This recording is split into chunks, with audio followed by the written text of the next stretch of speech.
Welcome to Inside New Albany Football with Coach Cody Stubblefield. I'm Jody Walls. I'm Brady Brock. We're with Gumtree Mortgage here in New Albany over on Starling Avenue.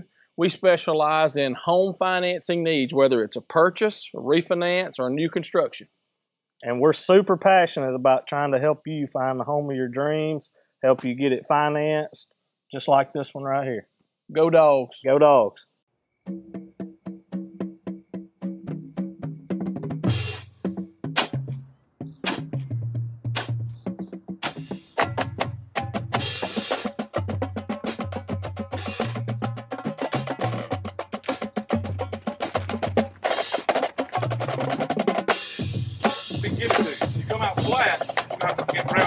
Game. You come out and hit them in the mouth on the first play, we're going to be fine. This week's Tallahatchie Nutrition Player of the Week is our quarterback, Braden Shettles. This is Braden's second time to win the award. He was 14 for 17, 225 yards, 2 touchdown passes. He also had 25 rushing yards. Great game, big part of us beating South Pontotoc 53-3.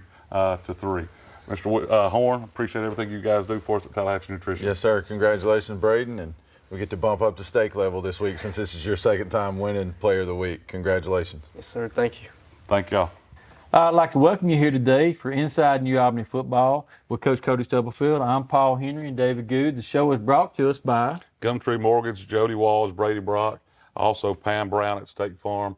Both those businesses do a tremendous job supporting us. So if they can help you out in any way, make sure you go see them.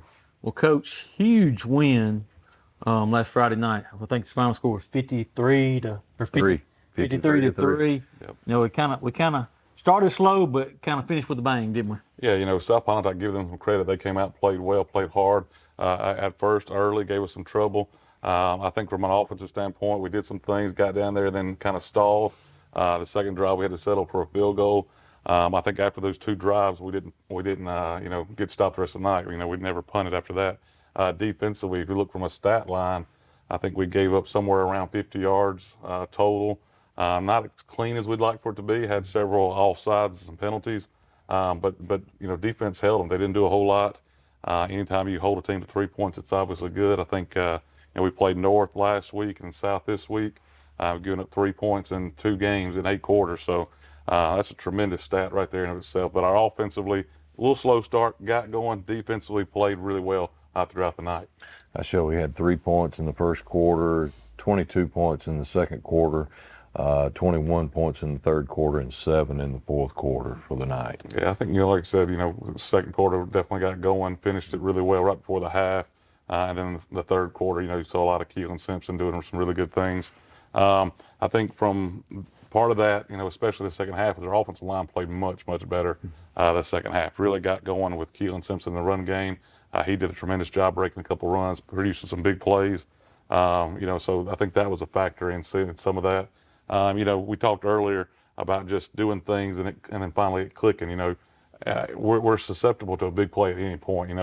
We've got several guys that can go the distance if they touch the football. So it's only a matter of time when you're doing those things.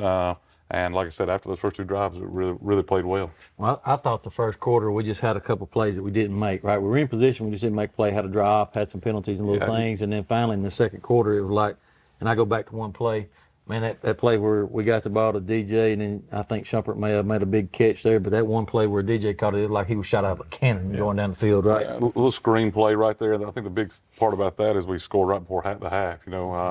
We're able to use some timeouts. They threw the ball a couple of times, stopped the clock. We used timeout, got the ball back. Punt wasn't very good. We went after it and tried to block it, forced a bad punt. Short field, and first play, DJ, a little screen pass into the flats, and he's able to take it to the house. So those are things, like I said, that earlier, we've got opportunities with our guys. We had a drop pass that was early that, could have been a big play for us. But that one DJ capitalized on. Did it, Ethan Cathy, the way he got out there and blocked on it, it was a teaching film. I mean, he did it perfectly. He set, got the guy off of him, got out there, got on that outside linebacker, and DJ cut off that block and scored. So a tremendous job, not only with DJ, but the quarterback, the offensive lineman. Great execution on that play that led to a touchdown. Yeah, I think scoring twice right there in about the last minute of the second quarter really put South Pontotoc on their heels. Well, like I said, I think they played really well at first. I think it was only a matter of time till some of our skilled guys got loose. They did that there, like you said, scored 2 quickly. And then I think the big story from an offensive standpoint was us just taking over the line of scrimmage after that. I think the offensive line played exceptionally well. Keelan ran the ball extremely hard. He's always a load, but he ran the ball really well. And then again, going back, pumping our defense played lights out. You know, the defensive front, those defensive line led by Ethan Conley, Jaden Hicks, Jackson Howard, and Emmanuel Tucker. Those 4 are our primary guys, but some other guys roll in. But those guys have been really, really good for us. I think they're only getting better and better. And everything starts with them, you know, so they did a great job setting the line of scrimmage on the defensive side as well. You mentioned Keelan. We were on kind of a 1,000-yard watch in the booth up there. Ended up with 15 carries, 134 yards, and 4 touchdowns. On the year, 125 carries, 957 yards, 11 touchdowns, and 6 games over 100 yards. So he's 44 yards away from 1,000 yards. You know, somebody told Keelan too, because I know he was talking about towards the end of the game, wanted to keep playing. You know, it's just, again, anytime we get a chance to let young people play, you know, it's a great thing. They work so hard in practice, so hard through the week, just like those older guys do. You know, we hope we have a lot of football left, right? So Keelan's definitely, we're very optimistic he's going to get well over that. You know, we want to pass that and then get into some other goals that he's got and we've got as a team. So excited about that, though. Excited about having him going over 1,000 yards. Well, I know one thing creeps into you as an old coach, you know, if you got the game secured, you want to get reps for those young ones, but you dang sure don't want to get one hurt when you've already secured the game, you know. Exactly. Hey, there's really not a reason for Keelan to be out there at that point. You know, the game's in hand. You know, we got Jeb some reps just because we wanted him to take some snaps. Jeb is our backup quarterback. And we also left a little bit, a few older guys in there to make sure we protected Jeb a little bit. But, you know, he was instructed to catch the ball, hand it off, get it out quick. But we wanted some experience for him. Other guys the same way. You know, we wanted Nehemiah Boyd to get some playing time. Did a great job. We ended up scoring. And then, like I said, some of those offensive linemen, some of the skilled guys. Defensively, we had a lot of linebackers in there, a lot of new D linemen, some secondary players that got reps. So that reps turns into experience. That experience turns into better players down the road. So that's definitely in our minds when we're doing those situations. You mentioned injuries. Grayson came up a little gimpy on one of the kicks that he had. Marion came in for him and kicked and did an excellent job and had 4 for 4, I believe, on the night for extra points. Yeah, you know, we were tremendous in the special teams as well. We talked a lot about offense and defense, but D's been a guy that's been solid for us all year. Has a great average punting the football. Has practiced some kicking and whatnot. Grayson has been our guy. Is going to continue to be our guy there. But he's got a heel problem that kind of gave him some trouble. D didn't miss a beat. You know, some of them weren't quite as pretty as Grayson. Every one of them went through there, though. You know, we told him, you know, it's like he's shooting threes back there. He's got a lot of pressure on him. He's used to it, though, because of that. And it wasn't nothing for him. You know, he went out there, did that, kicked off effectively. A couple of his sky kicks were really good. You know, so he's practicing all week this week in preparation to potentially do that again if Grayson can't go. One thing I was excited to see the other day when you mentioned Nehemiah and him scoring, you know, one thing is seeing how excited our guys, our starters and all were for him when he scored and how there was a lot of emotions on the sideline, you know, and how the kids support each other. Quit celebrating, get those guys, you know, so there's some older guys that came from the sideline, you know, to help celebrate a little bit. So, but you're absolutely right. You know, they were pumped for him. Nemo's been, you know, a guy that is consistent, solid for us. He actually broke his hand right there, so he's in a cast. I was hoping to get that off this week. You know, we give him a hard time about not being able to catch the ball really well right now because of that cast, but he hits the hole hard. He knows what to do. He's a work ethic guy. There's a lot of good things that Nehemiah Boyd does for us. So, you know, he's a junior. You're going to see him a lot next year as well. So, you know, him having success, we were all excited about it, including our players. I'm glad, really happy for Nemo. You mentioned the defense holding South Pontotoc. I've got them with 55 total yards. We had 4 rushing yards and 51 passing yards. 1 for 3 on 3rd down, and we had 2 turnovers, 1 interception, 1 fumble recovery. Yeah, you know, just solid all night. I think, like I said, we gave them a little bit too much with penalties. I think the quarterback had some success running the football. Like I said, not very much with those stats. But the one big play they had on a little reverse pass probably accounted for about 30 yards of that. That was a big play. So you take that out, and it was, I mean, really just a dominant game by our defense. You know, Coach Murphy, those guys do a tremendous job. You know, this is his first year as our defensive coordinator. He's also been a coordinator in the past over with East Union. Coach Saints, Coach Ryan Summers, those guys are also assistants on the defensive side. They just do a really good job week in, week out preparing those guys. You know, you don't have a good program without great assistant coaches, and we're very fortunate from the offensive side and the defensive side to have guys that are really, really phenomenal coaches. Leading tackler for the week, Parker Skinner, coming off an injury there a couple of weeks ago, had 9 tackles this week against South Pontotoc. Yeah, Parker's a sophomore, right? So he's a guy that he played some last year as a freshman. He's getting better and better. He's been a little banged up. He's kind of still getting over that. So him playing well is key to our success. You know, he's going to have a tough task this week against Ripley. You know, he's got to play downhill, got to be physical. We got to match their physicality on the defensive side of the ball, and so he's a key part of that. You know, glad he's doing well right now. Jaden Hicks, 6 tackles and a couple of tackles for loss as well. Yeah, Jaden Hicks is, like I said, we can't say enough about Jaden. He's a phenomenal player. He's all over the field. He's an energy guy. He's great. He's very skilled. Even when he doesn't get the tackle, a lot of times he's the one making the plays for us. But just a huge asset to our defense. You know, we see him on play H-back as well. But just a phenomenal football player for the Bulldogs. This is pretty much senior night for a lot of you guys. I know we'll have a playoff game here at home as well, but let's talk a little bit about some of those guys. Start with your line. Got a couple of guys there, Ethan Cathy and Ethan Conley, senior lineman for you. Those 2 guys, you know, you talk about anchors and guys that just kind of anchor the offensive line. You know, those 2 guys are our leaders up there. They do a tremendous job. They're certainly 2 of our best offensive linemen. Ethan Conley has taken the snaps for us for a while now, you know, being a senior, played at a young age. Just a gritty, tough individual, playing a lot more defense at this point in the season just because he helps us there as well. But you can always count on Ethan Conley, you know, just a tremendous guy. Ethan Cathy is a lot of the same stuff, you know, just those guys take a lot of pride and up front in their play. They take a lot of pride in running the football, protecting the quarterback. You know, they've had 4 years with Coach Colin Stubblefield, you know, to coach them, and just their relationship's good. But they take a lot of pride in what they do. They're extreme leaders for our team, and they work hard from the off season all the way through the season. You know, they are rocks for us up there. So, you know, very, very pleased with the way they played. You know, Ethan came back from injury early in the year. We were kind of taking it easy on him, didn't know exactly how his ankle was going to hold up. He's battled through it. You know, he's been a warrior for us, and he's just a tremendous guy for us at tackle. Yeah, DeCarrion Wade also plays defensive line for you as well. Yeah, DeCarrion, he's kind of that role guy. You know, he comes in, you'll see him a lot coming in behind those front 4. DeCarrion does what we ask him to do. He's got an extremely quick get off. When he's in, he makes plays.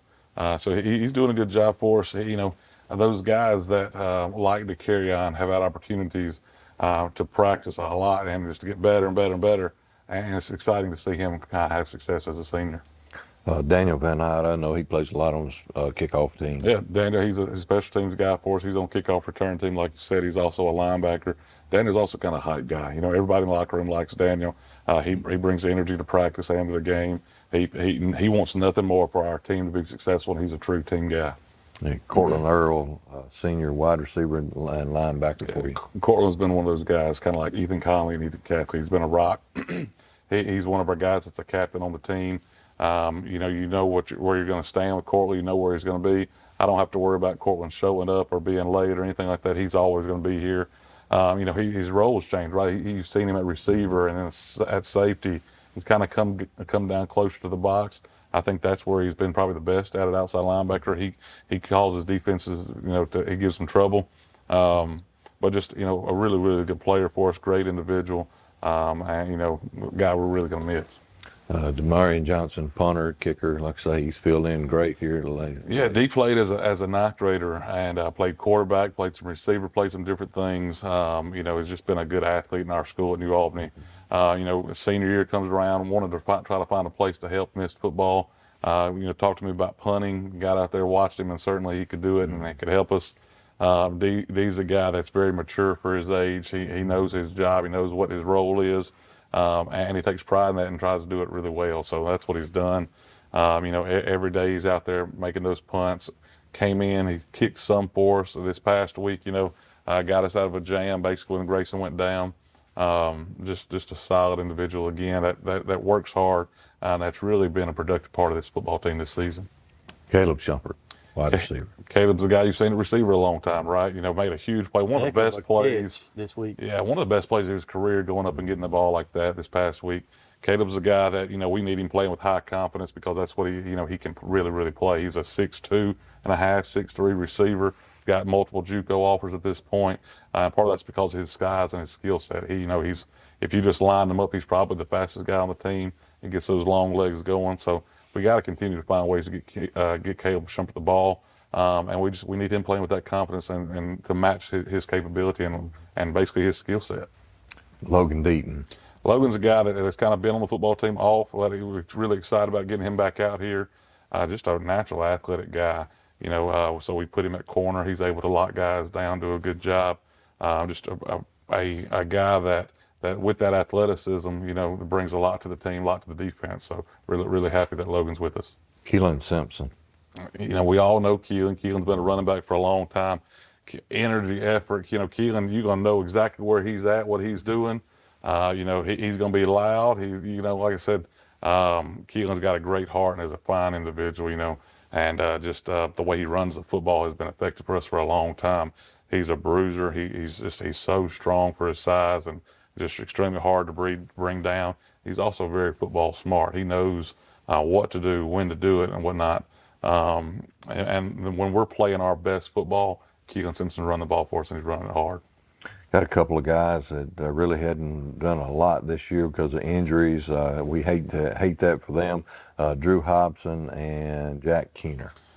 Anytime we're talking about seniors, a lot of these guys, I'm talking to them about leadership. They mature, they get older, they've been in the program.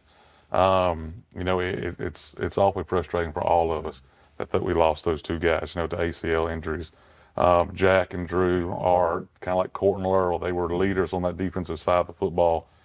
Just staples, guys that we knew were going to do their job. Drew Hobson is a havoc guy.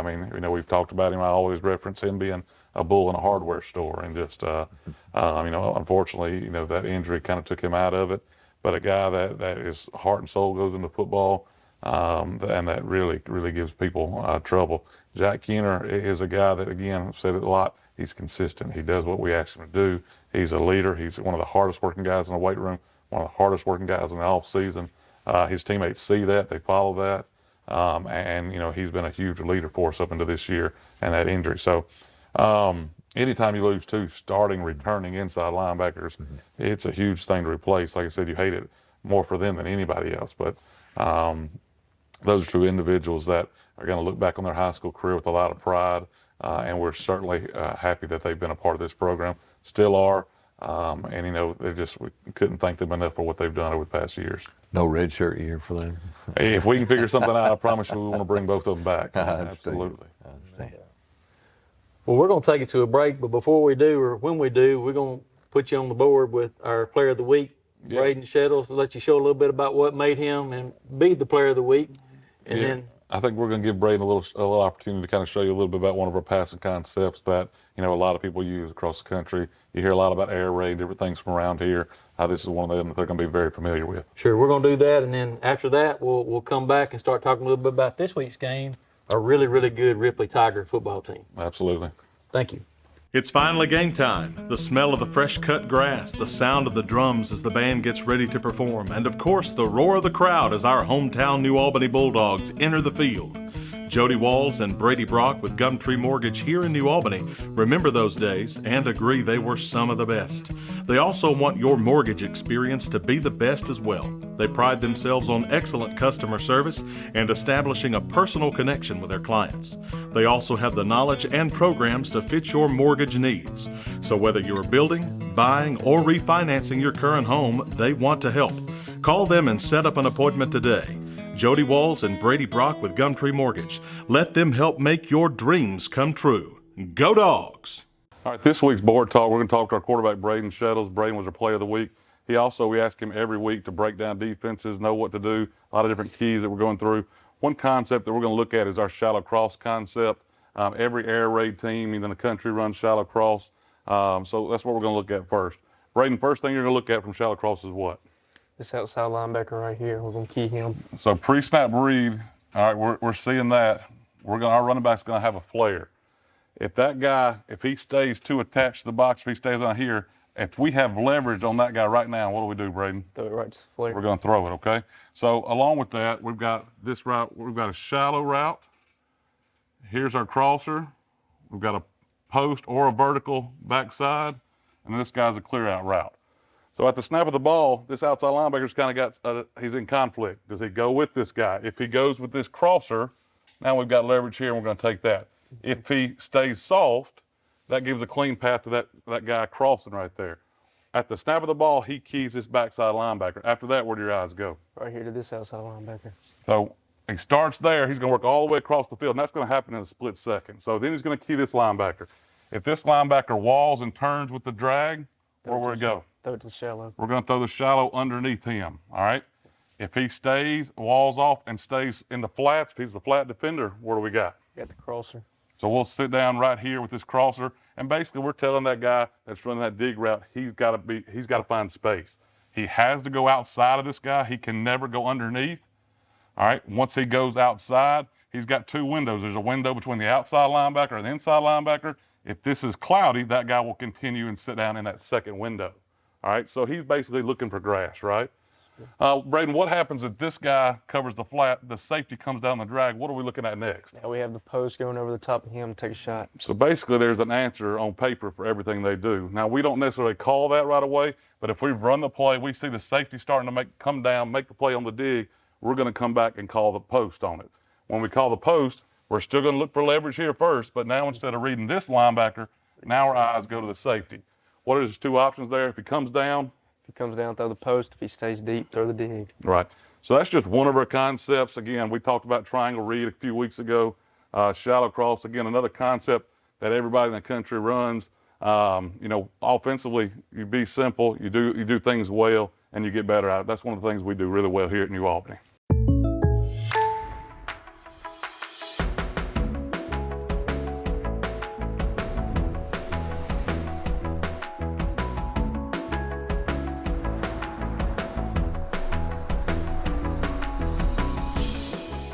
The State Farm Personal Price Plan helps you create an affordable price just for you. Contact local agent Pam Brown for your personal price plan today. I'd like to welcome you back to Inside New Albany Football. Coach Cody Stubblefield. Hey, great board talk with Braden, but now we got to get down to business, right? We got a really, really good Ripley Tiger football team that I think is undefeated coming in. I don't know. To Kitchens Field Friday night. Ripley is a very talented team. They're led by a lot of senior leaders. I think they've got 21. I know it's over 20-something seniors. So they've played. We talked earlier. We played a lot of close games. I think big part of that is that senior leadership. And it kind of, when it gets down to the nitty-gritty and trying to finish a game, those seniors have probably came through for them. They've beaten some really good teams. They've beaten Amory. They've beaten Choctaw County. They've beaten Columbus, which is a big school, a big physical school.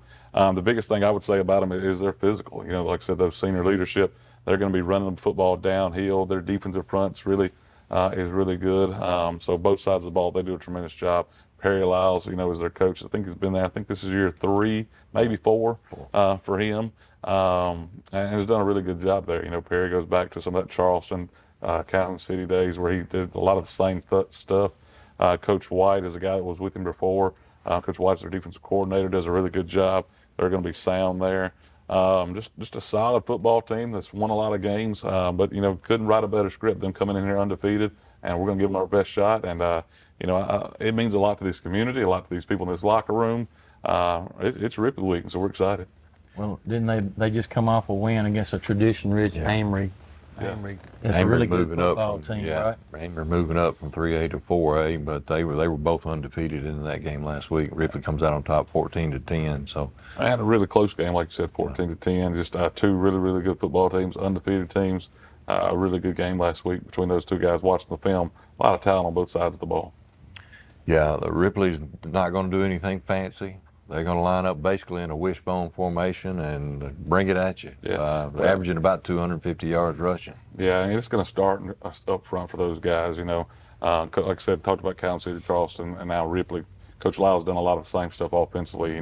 Their number one formation is that wishbone formation where they've got 5 offensive linemen, 2 tight ends, and 3 big guys in the backfield that run the ball really effectively.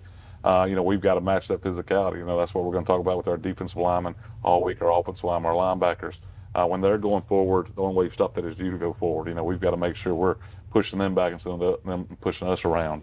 When they get out of that wishbone, they're going to go to a double wing set, and I got a lot of the same players in the game other than maybe a wide receiver or two to get in there. So nothing changes, and it's still some misdirection stuff, some power run game. We've got to be awake, know our job, and do it effectively on the defensive side. When you look at their offense, most of their skilled guys, other than number 11, are seniors. Number 5, number 6 are two of their better receivers. Number 11 is a junior on the team that's one of the most physical players. That plays outside linebacker and running back. Number 7 also is another ball carrier. So I think you stop 11 and 7, and you're going to have an opportunity to do really well against them. Ty Long is their quarterback. He's come back. I think this will be week 3 for him to be back. Ty is just a gritty, tough kid. Outside the fact that he plays for Ripley, he's a phenomenal young man. But just a solid man. He's an athlete. So we got to come to play. Like I said, they're not undefeated for no reason. But we know and we feel like we're a really good football team too. So we think our defense is going to be up to the challenge. But they're going to have to play physical. We're going to have to make sure, again, we win the line of scrimmage. We got to do a good job as coaches of knowing their personnel groupings and knowing and getting the right guys out there. We may look a little differently from the defensive side of the ball than we have in the past, and that's trying to match some of those numbers, trying to match some of that physicality. I show this is the 74th meeting between New Albany and Ripley. Ripley leads the series, 37 wins, 34 for New Albany, 2 ties. But their last 11 games is 6-5. Ripley leads us by 1 game. Yeah. I know, over the time that I've been here as head coach, it's been really close. And it talks about our program and their program, both being really good 4A football programs. There's going to be a battle or a rivalry. Just like we talk about Pontotoc and Ripley, those are 2 of our bigger ones.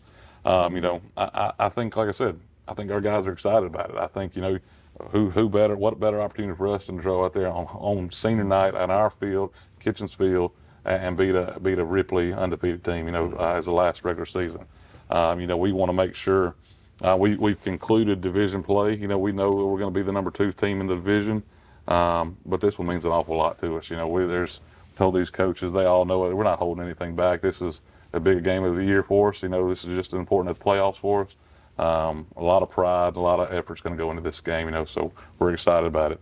We talked a little bit about them defensively or offensively. On the defensive side, they've got 9 out of their 11 are seniors. They're really, really solid. I think their box is probably, that's where it all starts for them. They've got 3 of the 4 defensive linemen are seniors. They've got a guy named Charles Christmas. That's a 350-plus pound guy that just moves well for his size and does a good job.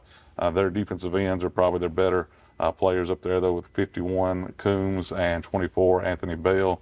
They're gritty, tough guys that play hard. At linebacker, they're going to have a guy that's also their fullback. 32 is their inside linebacker, and then 21 and 11 are their outside linebackers on the edge. So just solid guys. 11 is probably one of their best athletes. We got to know where he is. And then in the secondary, they've got guys that are really good as well. Number 5 is a safety. I don't know how many interceptions he's got, but he's got quite a few. And when he does get the ball in his hands, he's fast. He's going to play receiver for him as well. So their 2 corners are number 7 and number 6. Their safeties are 13 and 5. If you evaluate their defense, a lot of just solid, tough players. I think it's highlighted by the number 5 in the secondary. Number 11 at outside linebacker, and probably number 24 on the defensive line. They're just a really solid team defensively. Yeah, we've got a little inside help we've got Coach McDonald from Ripley. Yeah, we were in the meetings the other day, and I know he's getting a lot of phone calls, a lot of text threads, stuff going on. Some smack talking, right? Yeah, and the truth be told, Coach McDonald is a tremendous coach for us. He's a huge asset for us. We of course know that's home for him, just like North Pontotoc was home for me a couple of weeks ago. So that actually definitely adds to it a little bit, and he's very familiar with those coaches. He's been on staff with them before. He helped Coach White on the defensive side of the ball. So he's going to be very familiar with that. There's no secrets for either one of us, Right. They're going to be a power run game team, use misdirection. Defensively, they're going to be in a 3-4 for the most part. We get in some passing situation. I'm sorry, a 4-3. We get in a passing situation, they'll go to a 3-4, and they'll basically take number 24, and Anthony Bell, and they'll back him up into inside linebacker spot. So not a lot of trickerations, a physical game that we just got to get after, and we got to play sound, we got to execute, and we have to be the more physical team. Sounds to me like that's two really, really strong defenses. Our guys and their guys, especially them being senior laden. It's probably going to come down to who executes better on offense, right? Well, I mean, I think you got to look at it both ways. I think you got to be effective at all three levels of the game. And we didn't talk about their kicker. They've got a kicker that is a tremendous a guy for them. I know he kicked a 61-yarder in practice. We all saw the film of that. He's kicked 40-something yard field goals through the game. May have hit a 50. I'm not exactly sure. But he's a big weapon for them. When they get on your side of the field, they don't have to get that close, and he can kick a field goal for them. So, we've got a young kicker that we're excited about. We hope Grayson's back out there. Dee's done a good job for us as well, punting. I really think this is a game you need to be in the stands and watch it. It's going to be a knockdown, drag out. Like I said, it's going to be physical. I think certainly you're going to watch the offensive side of the ball for sure. But whoever controls the line of scrimmage, whoever can play the best on defensively and limit those things, play with field position, use the clock. There's going to be every asset of the football game is going to come into play, and we just got to make sure we're doing our job. Good luck, Coach. I greatly appreciate it. It's going to be a heck of a game. Like I said, our task and our goal for our guys is to match that physicalness, be the more physical team, execute better, be sound, and just get after it, have fun. So I know they're going to be ready, and we're excited about it. Yep. Well, thank you for tuning in to Inside New Albany Football with Coach Cody Stubblefield. I'm Paul Henry and David Good. Signing off, brought to you by Gumtree Mortgage, Jody Walls, Brady Brock. Appreciate those guys. Also, Pam Brown at State Farm. Make sure you go see either one of those two businesses. They can help you out. We appreciate them for supporting us. Thank you, and go Bulldogs. Here at Pam Brown State Farm, we are so excited to sponsor Inside New Albany Football with Coach Cody Stubblefield. We have served New Albany for a quarter of a century, and we are so proud to continue to serve this wonderful community far into the future. We look forward to a fantastic season for Coach Stubblefield and the Bulldogs. Good luck, and go Dogs!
They should start.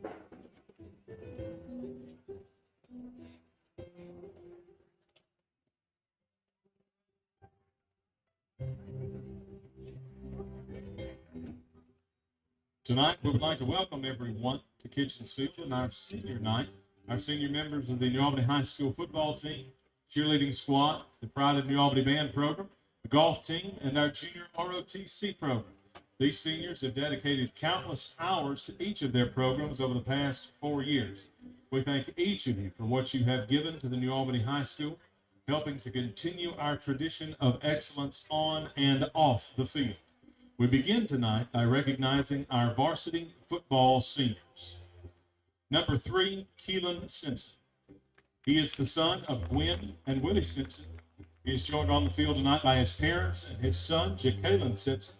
Keelan has been a member of the varsity football team for 4 years. Senior number 3, Keelan Simpson. Number 6, Logan Deaton, is the son of Michelle and Sammy Howard. He is joined on the field by his parents and his brother, Jaden Deaton. Logan has been a member of the varsity football team for 2 years. Senior number 6, Logan Deaton. Number 7, Caleb Shumpert, is the son of Shanika Shumpert and Stanley Whitfield. He's joined on the field by his parents, his sister Ariel Johnson, and his brother Quay Whitfield. Caleb has been a member of the varsity football team for 4 years. Senior number 7, Caleb Shumpert.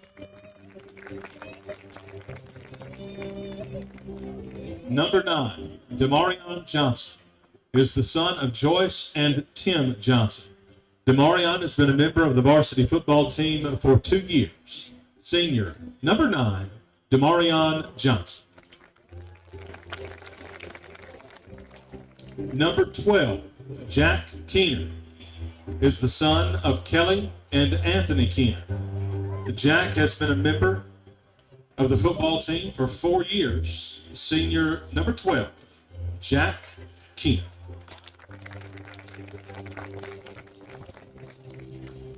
Number 18, Cortland Earl, is the son of Kerry Gray and Michael and Pam Brown.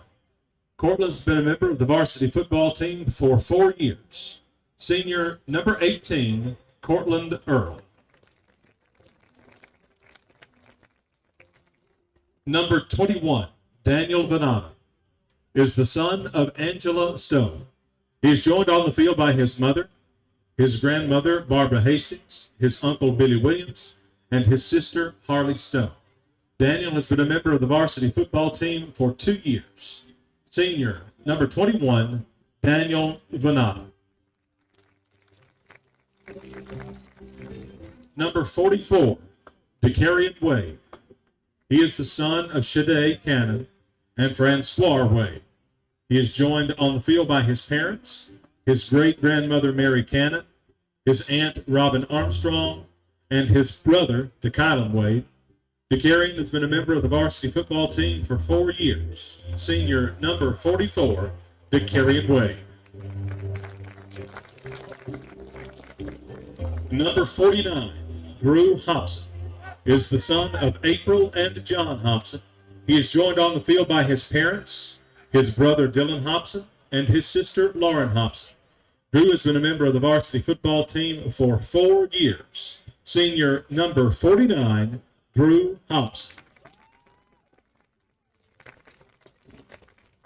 Number 52, Ethan Conley, is the son of Hope and Clint Conley.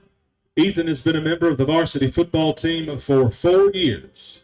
Senior number 52, Ethan Conley.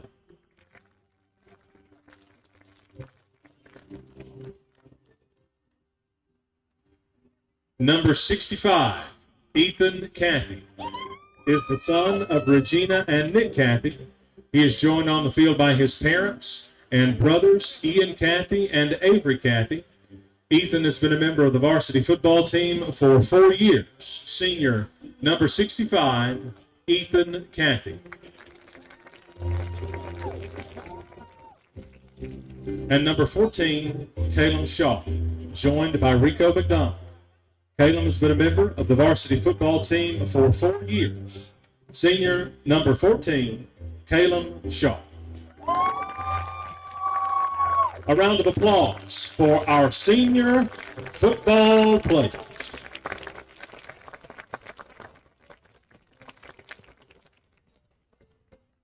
We now welcome to the field our varsity cheerleading seniors.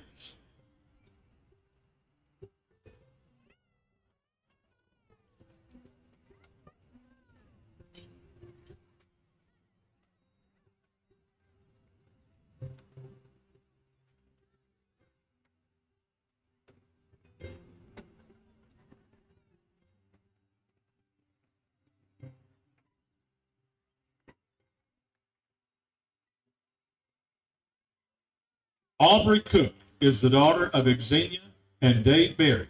She is joined on the field by her parents and her sister, Raquela Cook, her brother, Braden Berry, and her niece, Brooklyn Cook.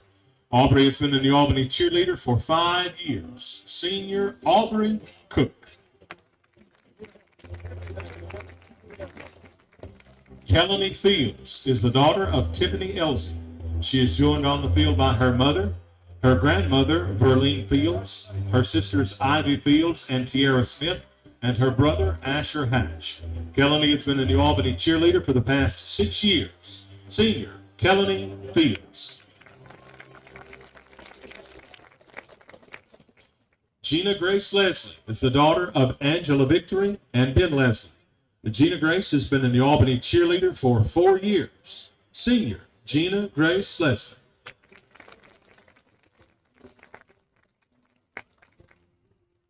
Addie Owen is the daughter of Eva and Britt Owen. She is joined on the field by her parents and her brother, Aiden Owen. Addie has been a New Albany cheerleader for 6 years. Senior, Addie Owen.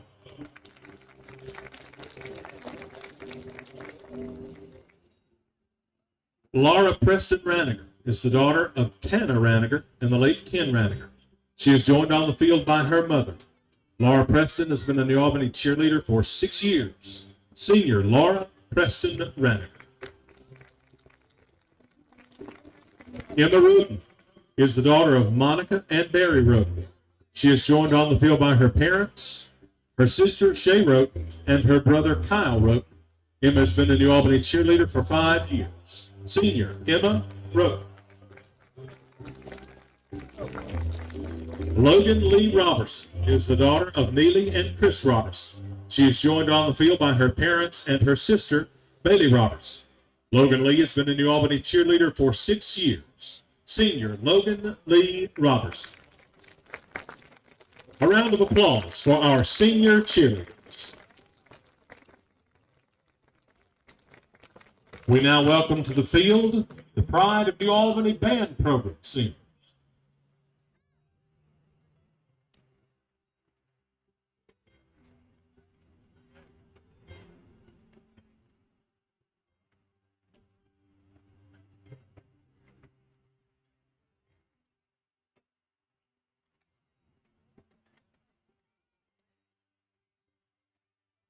Alex Coates is the son of Brooke and Chris Herring. He is joined on the field by his parents and his brother, Nicholas Herring. Alex has been a member of the band program for 6 years. Senior, Alex Coates.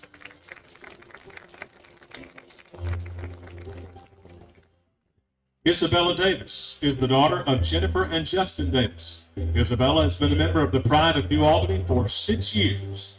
Senior, Isabella Davis. Rayana Dykes is the granddaughter of Rebecca and Lester Owens. She is joined on the field by her grandparents and her sisters, Danielle Dykes and Alyssa Dykes. Rayana is a student leader and has been a member of the band program for 6 years. Senior student leader, Rayana Dykes.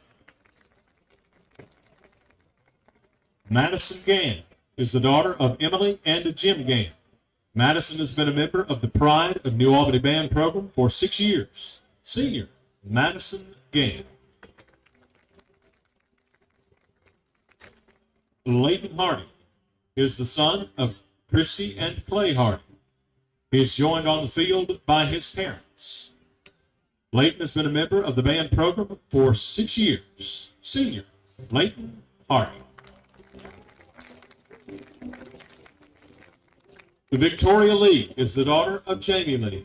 Victoria is a student leader and has been a member of the Pride of New Albany for 6 years. Senior student leader, Victoria Lee. Gina Grace Leslie is the daughter of Angela Victory and Ben Leslie. Gina Grace has been a member of the band program for 6 years. Senior, Gina Grace Leslie.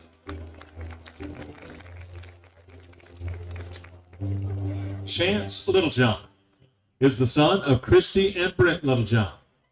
Chance has been a member of the Pride of New Albany Band for 6 years. Senior, Chance Littlejohn. Laura Preston Raniger is the daughter of Tana Raniger and the late Ken Raniger. She is joined on the field by her mother. Laura Preston is a guard captain and has been a member of the New Albany Band program for 6 years. Senior Guard Captain Laura Preston Raniger. Will Speck is the son of Allie and Adam Speck. He is joined on the field by his parents and his brother, Bo Speck. Will is our percussion captain and has been a member of the band program for 6 years. Senior percussion captain, Will Speck.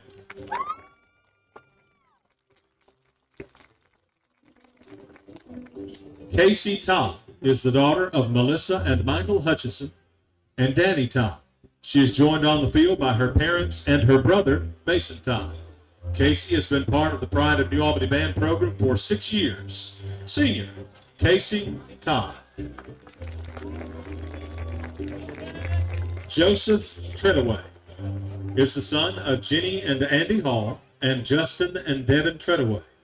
Joseph is a student leader and has been a member of the Pride of New Albany for 4 years. Senior student leader, Joseph Treadaway. Mary Margaret White is the daughter of Joyce and Calvin White. She is joined on the field by her parents and her brother, Joshua White. Mary Margaret is a 6-year member of the Pride of New Albany Band program. Senior, Mary Margaret White. A round of applause for the Pride of New Albany seniors.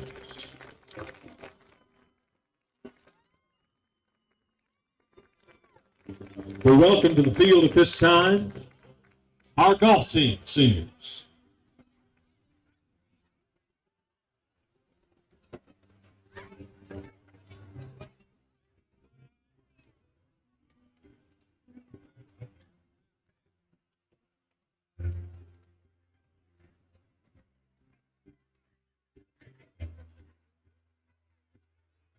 Katie Dallas is the daughter of April and Brock Nichols.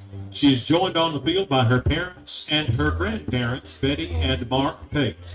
Katie has been a member of the New Albany golf team for 3 years. Senior, Katie Dallas.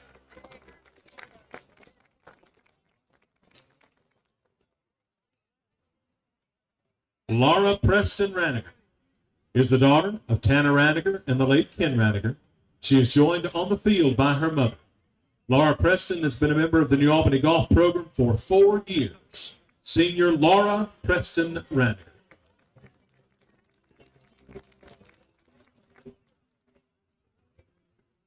Zoe White is the daughter of Savannah Copper. Zoe has been a member of the golf team for 3 years. Senior Zoe White. A round of applause for our golf team seniors. We now welcome to the field our junior ROTC seniors.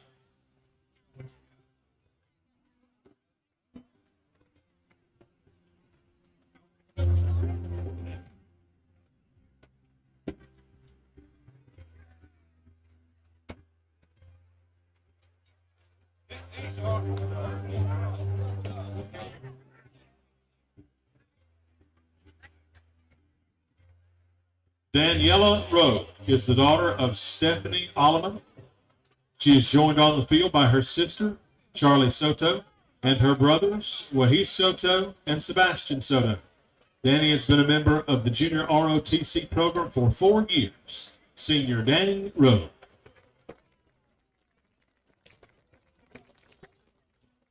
Micah Vogus is the son of Danielle Swanson.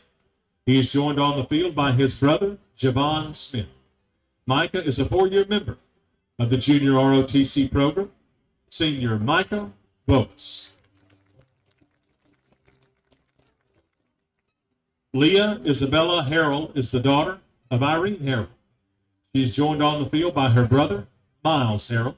Leah has been a member of Junior ROTC for 4 years. Senior Leah Isabella Harrell. Zoe Grace Palmer is the daughter of Bradley and Deanna Palmer. Zoe is a 4-year member of the Junior ROTC program. Senior Zoe Grace Palmer. Joseph Edward Milligan III is the son of Chelsea and Joseph Edward Milligan Jr. Joseph is a 4-year member of the Junior ROTC program. Senior Joseph Edward Milligan III. A round of applause for our junior ROTC seniors. To all of our seniors, thank you for making New Albany what it is today. A round of applause for all of our 2023 senior recognees tonight.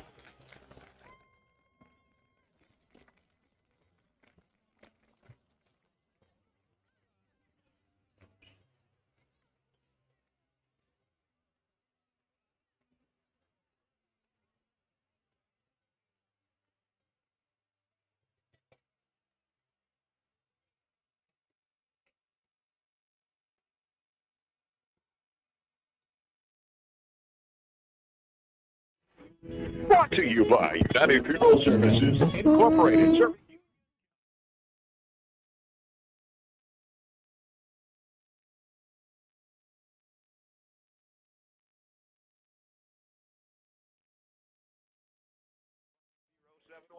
That's United Funeral Service, New Albany. You got it when it comes back. All right.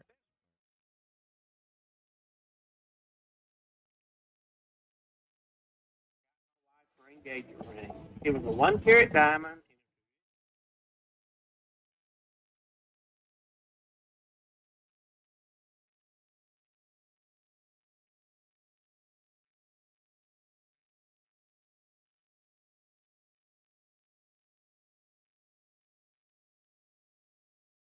All right, take it away. All right, we're back with the starting lineups brought to you tonight by Baptist Memorial Hospital, Union County.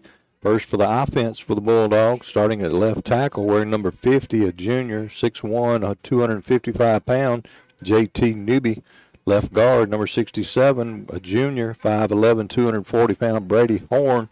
Center, 52, a senior, 6'2", 240-pound, Ethan Conley. Right guard, wearing number 79, a sophomore, 6'2", 330-pound, Sam Morton.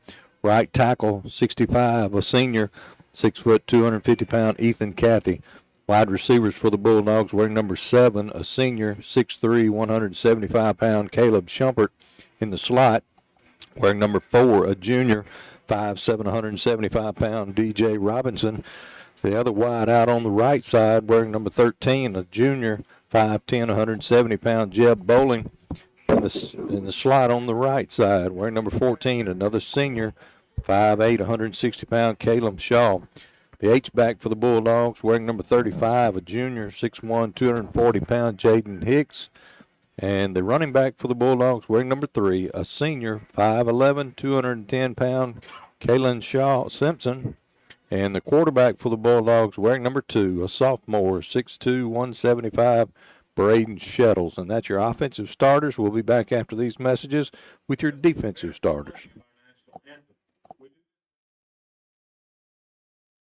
Who has given his or her life in order that we may enjoy the freedoms of living in this great country for which they fought. As you observe these moments with reverence, while looking towards the flag, you honor and respect the sacrifices they made in protecting our flag and our freedom. At this time, we ask that you please rise and remove all headgear for the presentation of the colors and the playing of our national anthem by the All-Superior Pride of New Albany Marching Band.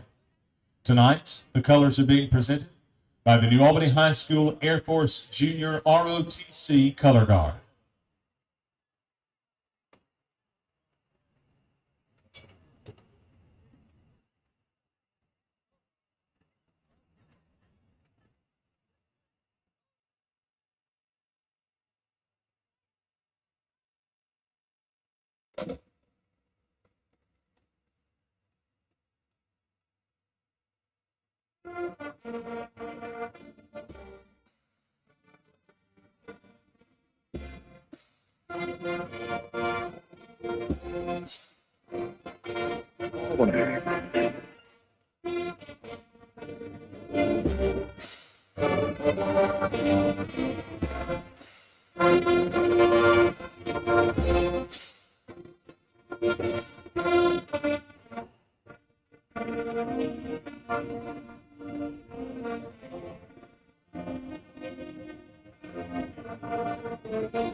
Your vote and input.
Logan Deaton.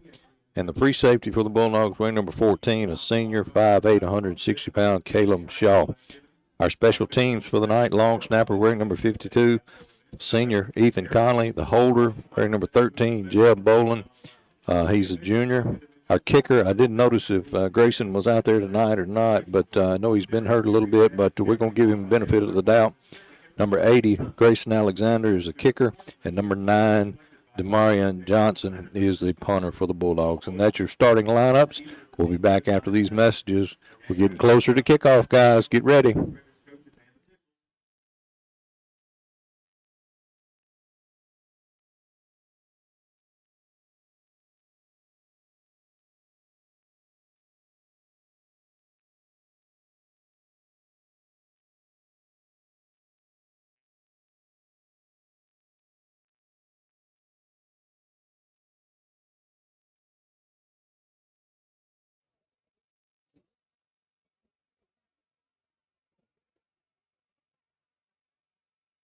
Team captains for the Bulldogs tonight, number 14, Caleb Shaw, number 18, Cortland Earl, number 52, Ethan Cathy, and number 65, number 52, Ethan Conley, number 65, Ethan Cathy.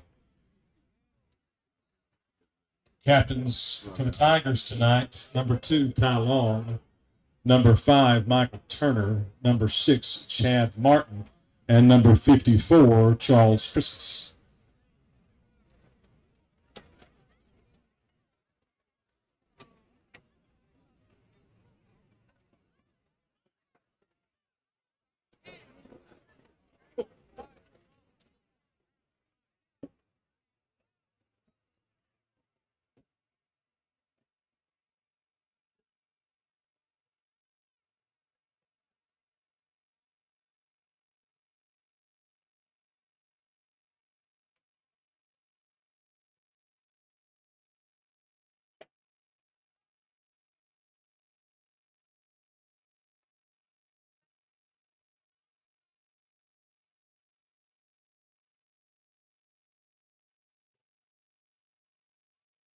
Hobson, number 49. And I got to take a Logan Deaton. And Logan Deaton is the last one, number 6. New Albany wins the toss. They defer to be kicking from the clock. New Albany did win the toss. We deferred to the second half, so Ripley's going to get the football. This kickoff and all kickoffs tonight is brought to you by Northeast Mississippi Community College. The Tiger football team is on a 2-game losing streak, but guys, very impressive. I thought they should have won the East Central game. They lost that in 28-21 in OT, and then went down to Scuba last week, played the number 11 team in the country, and lost 38-31. So Tigers are having a good year. They play Kahoma tonight at Northeast, and then they play Northwest next week, and that will be to determine if they go to the playoffs. If you want to watch the Tigers anytime, you can go to NEMCCTV.com. Remind everybody tonight's game, you're listening to it on WNAU 1470 AM. Also streaming on your mobile devices, WNAU.com. And if you want to go to the YouTube page, New Albany Schools YouTube page, Chris Russell and the crew at Journalism Department has the game live streaming as always.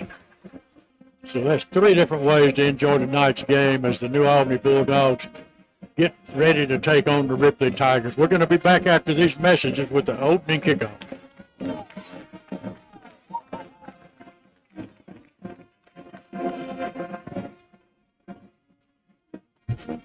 On your feet, Bulldog fans. And here come the Bulldogs.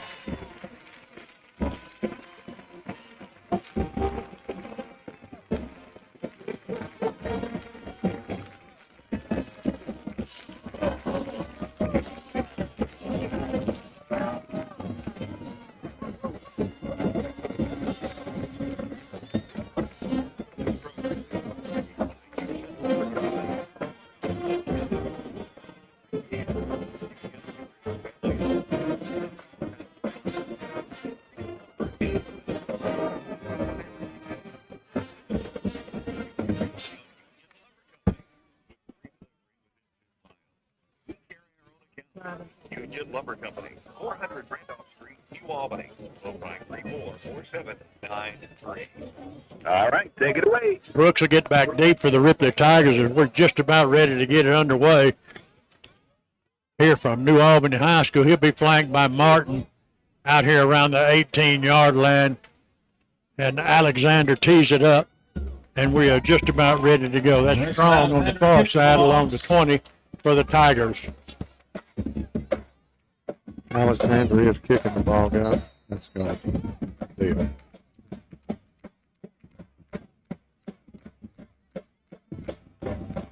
And here comes the kick, and it's going to be kind of a high pooch kick. Fair caught at the 31-yard line by number 5 for the Tigers.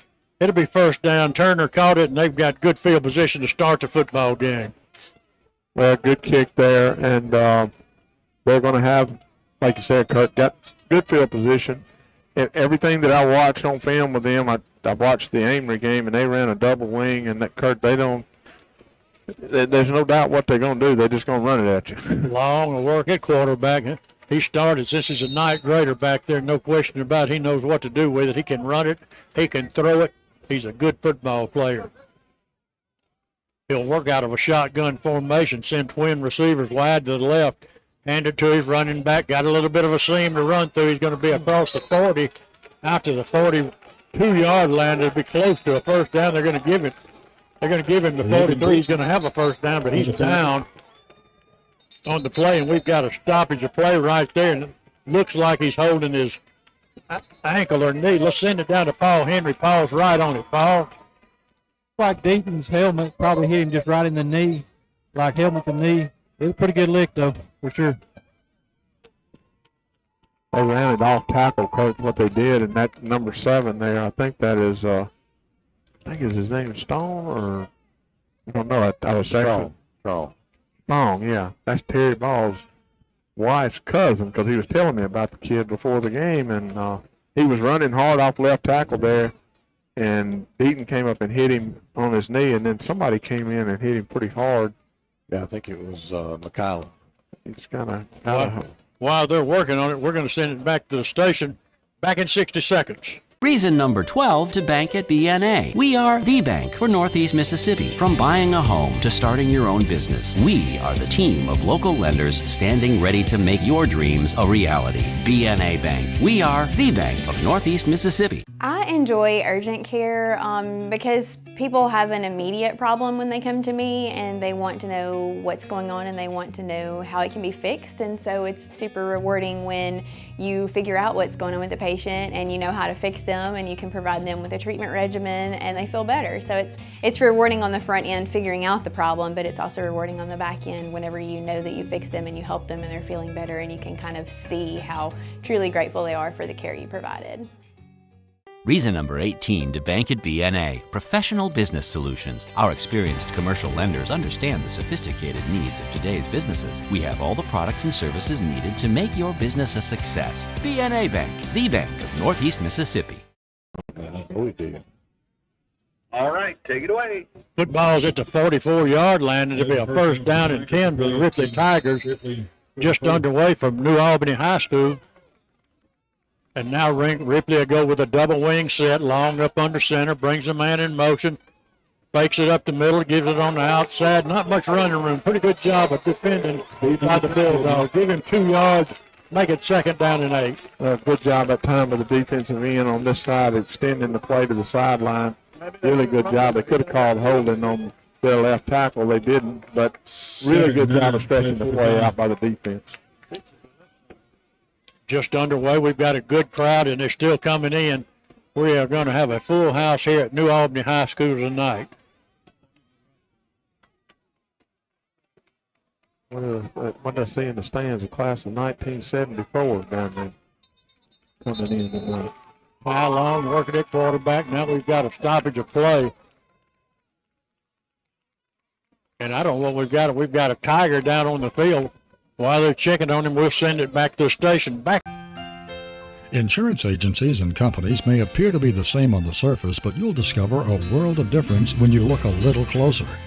The biggest difference is the people who serve you. At Collins Insurance Agency, we've been through the good times and the not-so-good times, too, always serving the people of this area with the very best in insurance coverage from some of the world's finest insurance companies.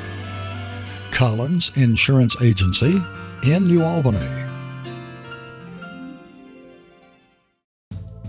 What will I find at Van Atkins?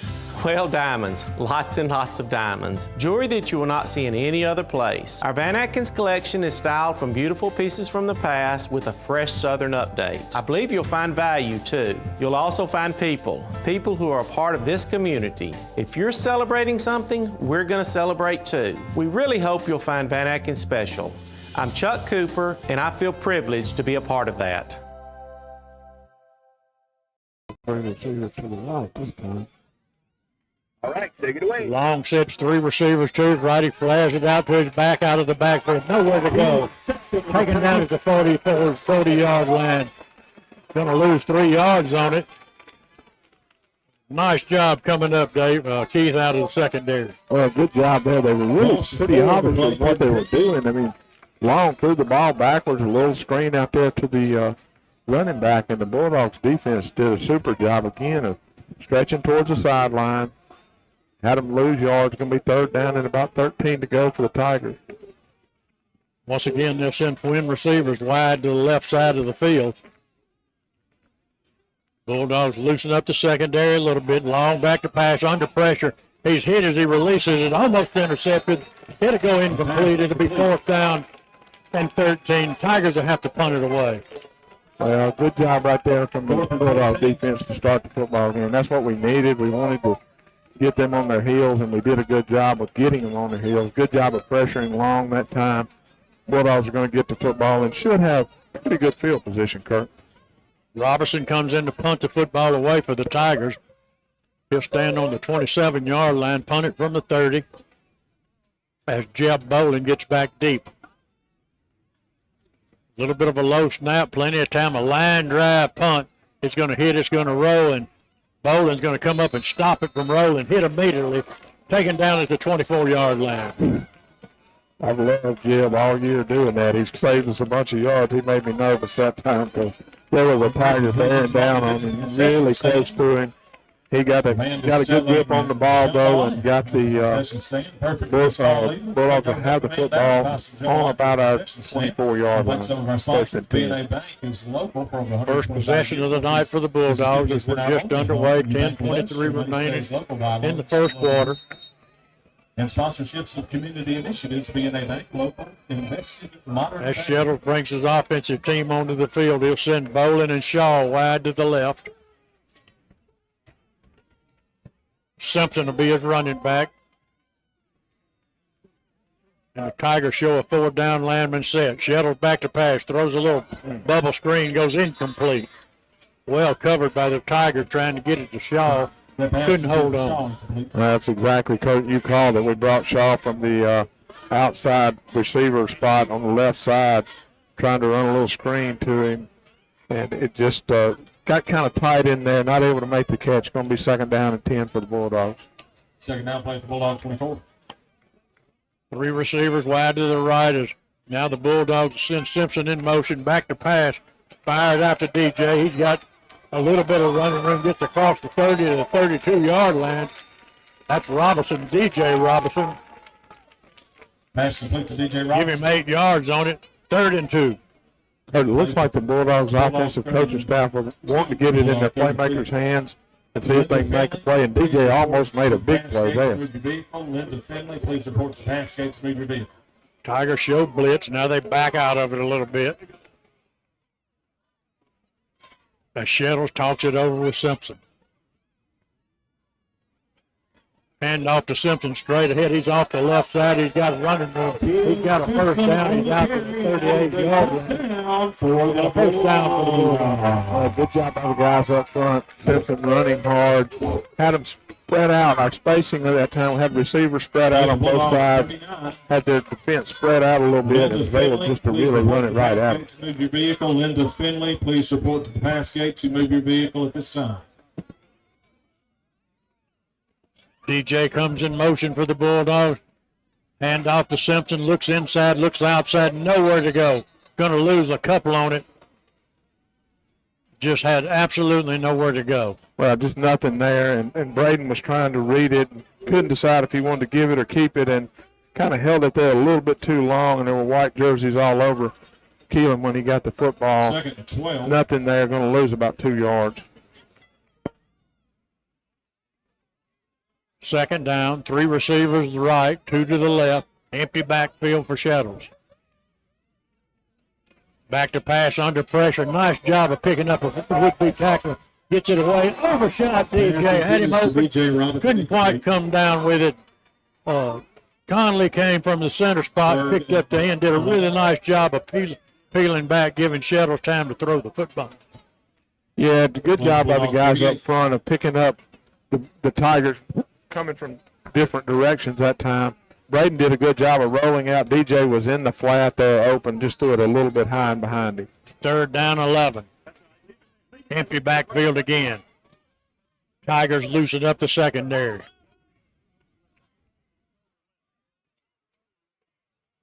This Ripley Tiger team undefeated on the season. Bulldogs have 2 losses. Shettles back to pass. Once again, good protection. Overshot, Jeb. Couldn't come down with a little bit high. Went up, tried to get a hold of it, and we may have a flag on it. I don't think we got one. I was like you. I thought I saw something over there, but again, good job by the offensive line. There's nobody on Ethan, the center's head, and he's doing a good job of getting to whichever side he needs to get to give Braden a little more time. Got time. The Ripley defenders are just doing a good job in coverage. Johnson comes in to punt the football away. Done an outstanding job all year long. Good snap. He's got it away. High towering punt.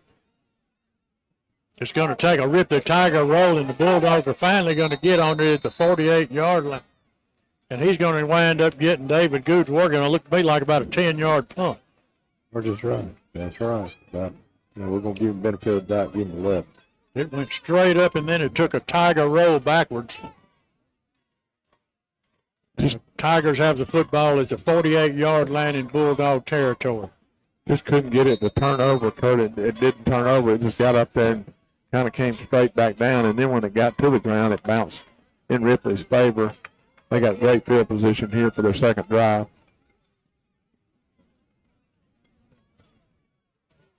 Long up under center, hands it straight ahead. Not much running room. He's going to grind out about 3 yards on it. 2nd down and 7.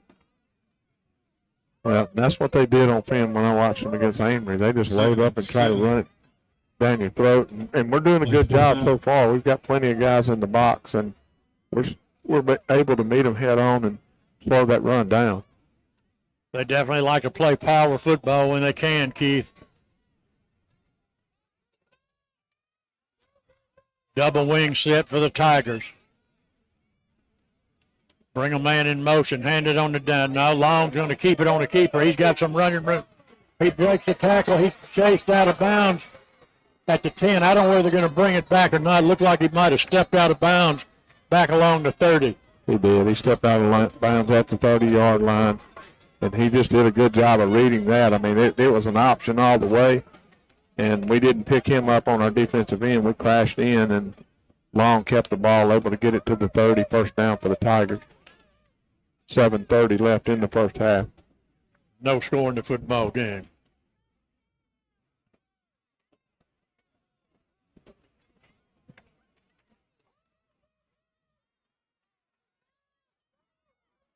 Long stays with that double wing set. That's kind of what we expect him to do most of the night.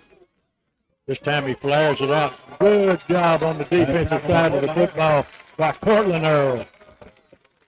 Really good job. I'm telling you, other than the last play that Long ran the football on that option, the Bulldogs have done a really good job of covering the outside on their run.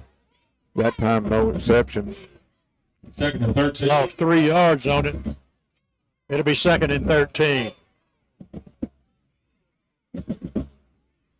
7 minutes remaining first quarter, no score. Walnut's taking an 8-0 lead over East Union, and we want to thank everybody at West. A little inside counter play to number 4. He's got some running room inside the 30. Still going to be well short of a first down, but that's a little counter tray that they like to run to Wilson coming back off that inside trap. Yeah, and it reminds you of that team up there north on 45. Corinth Warriors used to run that out of that double wing. They'd run that play a lot, and that's exactly what that just reminded me of. But it's going to be third down and 8 yards. Big play right here for the Bulldog defense. Scores brought to you tonight by Chevron Shortstop across the street from New Albany High School. Double wing set. Motion by Wilson. Back to passes Long. He's looking. Got a battle at the end zone. He's going to be out of bounds at the 1 yard line. May mark it at, they're going to actually mark it at the 3. Pretty good coverage, Keith. Just got pushed off, really. Well, it's good coverage, a good throw by Long. The receiver, number 5 for the Tigers, had the height advantage there on Cameron, and Cameron didn't get his back turned. He was looking at the receiver, and I'm like you. I thought we might have got a little push off there by number 5. Either way, first down and goal for the Tigers. At the 3, and now the Tigers go with a wishbone set. They hand it to the deep back off the left side. He's hit in the backfield. Nowhere to go. Ethan Conley making the initial contact. Good job there by the defensive front. Getting in the backfield. Ethan did a really good job of beating the block. Had help come from behind from the linebacker. I'm not sure which linebacker that was. Big play right there, though. Second down and goal.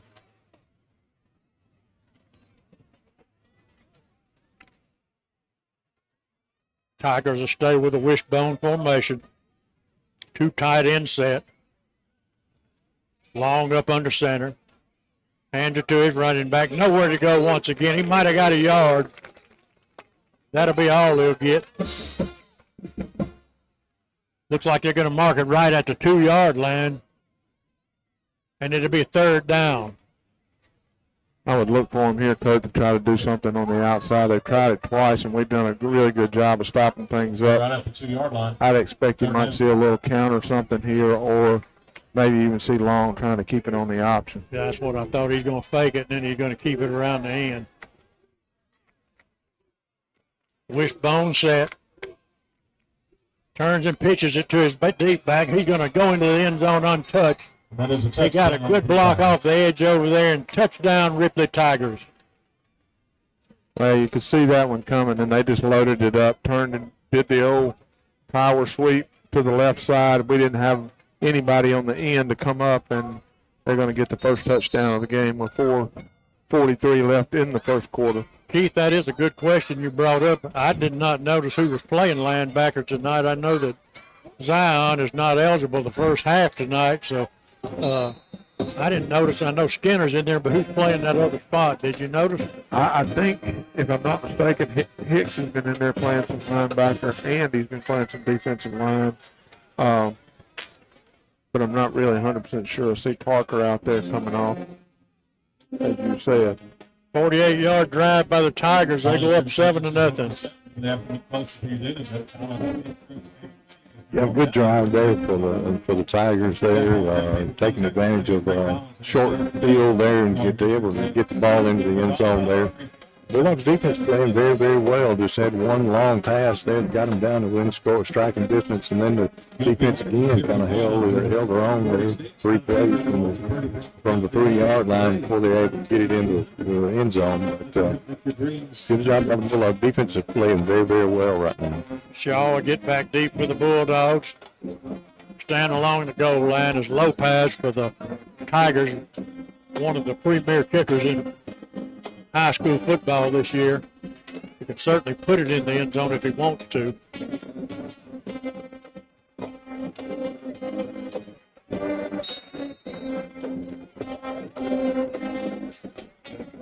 Steve Ryan down inside, he's in street clothes, so I don't know if he'll be playing at all tonight. And he does kick it out the back of the end zone. Okay, I didn't know what you were saying, Keith. Yeah. Into the end zone, bring it out to the 20-yard line, 1st and 10 for the Bulldogs. Keith, the Bulldogs had some receivers open that first series, overshot them once or twice, but looked like possible ability that we're going to be able to move the ball some. Oh, I think we can move the ball, no doubt. I mean, I think we've done a good job of picking them up and giving time. It's just, can the guys get open and Braden hit them, and I believe we've proven all year we can do that. Shettles will work with Simpson as his running back. Bulldogs line does a decent job of picking up a little twist blitz by the Tiger front, but Simpson got 2 on it and be 2nd and 8. Be interested. David pointed out Zion being down there. I thought he could play the second half. I'd be interested to see if Paul Henry's got any information on that later on, because that could be a factor. Well, that's exactly right. He's got to sit out the second half last week in the first half of this game. That's according to the rule book. Coach Stubblefield's rules may be different. Could be. Hand off to Shumpert. He's going to have enough for a first down, depending on where they mark it. Paul Henry looks like they marked it right on the line. Maybe enough for a first down.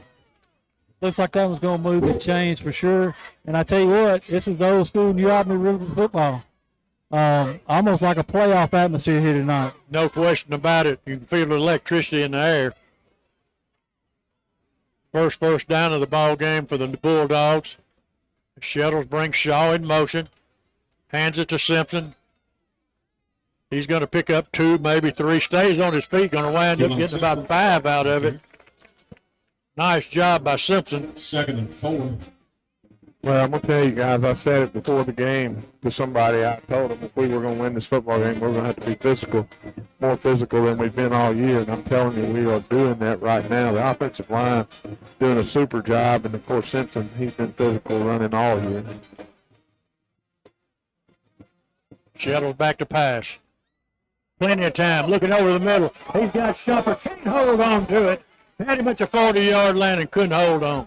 Pass incomplete. That hurts everybody. I mean, he had him running wide open and just not able to make the connection. But that right there tells me then we can get open against these guys. We can have some opportunities to throw the ball on them. Well, you said it exactly right, Keith. That's exactly what I was thinking when he didn't come down with it. We've had some guys open. We're going to connect with them before it's over. Big play. 3rd down and 4 for the Bulldogs at the 35-yard line. Tigers walk a linebacker up. Now they back him out.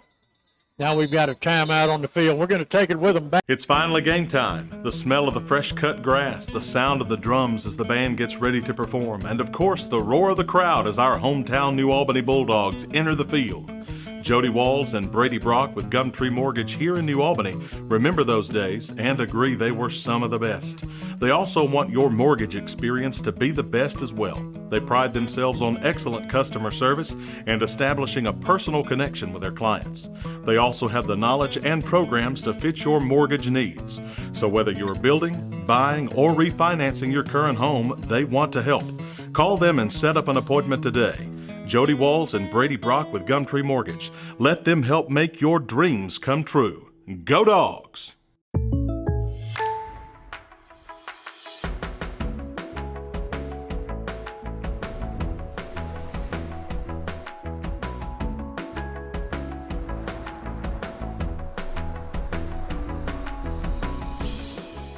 The State Farm Personal Price Plan helps you create an affordable price just for you. Contact local agent Pam Brown for your personal price plan today. I believe we can. I think we can throw the football on this team. I don't think there's any question about it. We've had receivers open, I think, on every pass we've thrown. Just come down, get in a little rhythm and come down with it. Tigers playing a too-high secondary. And the Bulldogs trying to pick that zone apart. Yeah, the referee's asking, what's going on here, son? Some kind of discussion. They're talking to Paul Henry.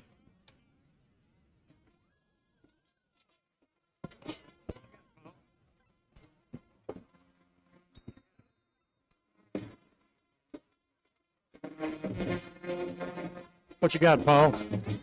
We had a little issue with the clock, but I think they've got it worked out now. Ready to roll.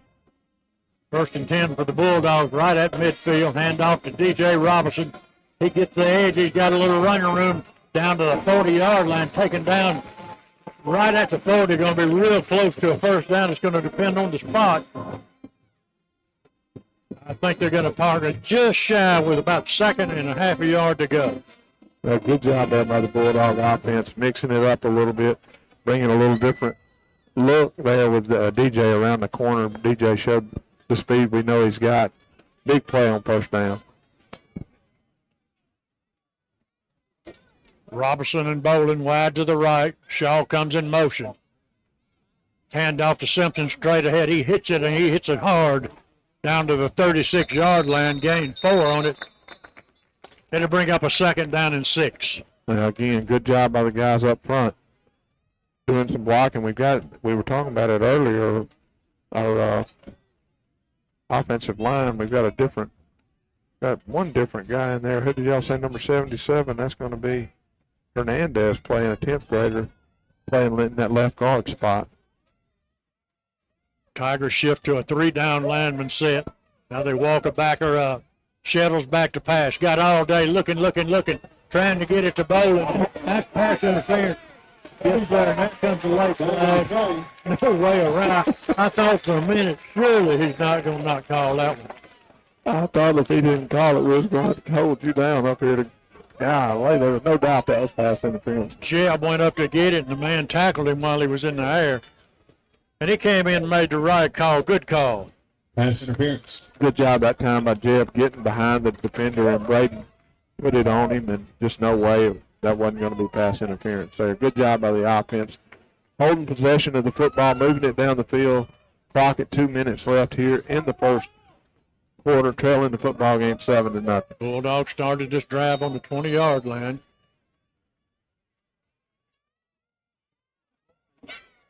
Shepard and Shaw wide to the left. Bolin and Robertson wide to the right. Tigers go with a 4-down lineman set. Hand it to Simpson straight ahead. He's trying to get outside. Now they fake it, and they're going to come back. And I think Shepard may have come back and got it, Keith. He did come back and do it. Throw, and there were 3 guys over there open. He had one short, one mid-range, and then one, which was Shumpert, who he ended up going to, which I didn't think that's who he should have thrown it to, but what a throw and what a catch, man. Bulldog offensive staff kind of flooded that zone. Make some noise. And now the Bulldogs check into the power package. That'll be Tucker and Hicks coming in off the right side. Tucker's a tight end. Hicks is an H-back. Hand off to Simpson. He looks inside, comes outside, hit it to 2. In the end zone, touchdown. Simpson was hit at the 2. He just refused to be stopped. Good job that time. I think the play was originally to go off the right tackle or right guard, and he just bounced it to the outside, and there were 2 Ripley Tigers standing there waiting to tackle him, and he just ran right through them and right over them. Tallahatchie Gourmet brings you all the extra points tonight, Bulldog football game. Go by for delicious plate lunches Monday through Saturday at Tallahatchie Gourmet. Conley does the snapping, Bolin does the holding. Good snap and a good hold, and Alexander puts it right through the middle. We've got a 7-7 ball game on the Sports Connection. Back in 60 seconds. Reason number 12 to bank at BNA. We are the bank for Northeast Mississippi. From buying a home to starting your own business, we are the team of local lenders standing ready to make your dreams a reality. BNA Bank. We are the bank of Northeast Mississippi. I enjoy urgent care because people have an immediate problem when they come to me and they want to know what's going on and they want to know how it can be fixed. And so it's super rewarding when you figure out what's going on with the patient and you know how to fix them and you can provide them with a treatment regimen and they feel better. So it's rewarding on the front end figuring out the problem, but it's also rewarding on the back end whenever you know that you fix them and you help them and they're feeling better and you can kind of see how truly grateful they are for the care you provided. Reason number 18 to bank at BNA. Professional business solutions. Our experienced commercial lenders understand the sophisticated needs of today's businesses. We have all the products and services needed to make your business a success. BNA Bank, the bank of Northeast Mississippi. Touchdown run by Simpson. Tie this ball game up 7-7 here with a minute and 22 seconds to go in the first quarter. Brooks will line up at the 10-yard line for the Tigers. Alexander comes forward on it. He's going to kick a high. Fair caught at the 24-yard line by the Tigers. Number 5. That's Turner for the Ripley Tigers, and we've got a 7-7 football game going. Well, you don't think much about that, Kurt, but that kick right there, even though they lost 6 yards from the time we kicked before, it was a much better kick. And you sit there on a pooch kick and say, well, how could it be that much better? Well, he got it in there to that range where it puts him back there where if he would have kicked it in the end zone, it would have pretty much been the same. So. That's exactly right, Keith. If you do that kick and they field it at the 32 or 33, not so good. But when you get it inside the 25, excellent kick. Long turns, he hands it to Brooks off the right side. He's hit. He breaks one tackle, breaks another, finally taken out of bounds at the 32-yard line. Getting 7 on it, it'll be second down and 3. Well, we did a good job, Kurt, of extending the play to the sideline like you're supposed to. We just didn't do a good job of filling that hole. Somebody's got to step up in there and fill that hole because we had guys out there. We just didn't get in the hole to stop, give up the big play. You mentioned linebackers. Simpson's been playing a lot of linebackers tonight, taking Zion's spot. Long hands it off the right side, got a little bit of run room. Hit hard at the 40-yard line. It'll be a Ripley Tiger first down. And let's go down to Paul Henry. Paul, there is some contact down on this field tonight. I tell you what, we've had some major collisions already tonight. Number 11 for Ripley, and then you got Simpson on our side of the ball. I tell you what, they're running the ball hard on both sides. First and 10 at the 41-yard line. That's Tiger 41.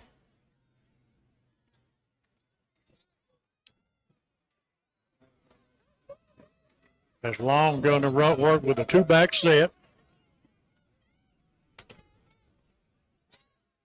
Going to run a little cross pass. Nice job of coming up, and once again for the Bulldogs, number 13, Jeb Bolin. And Jeb's coming flying up from that second safety spot.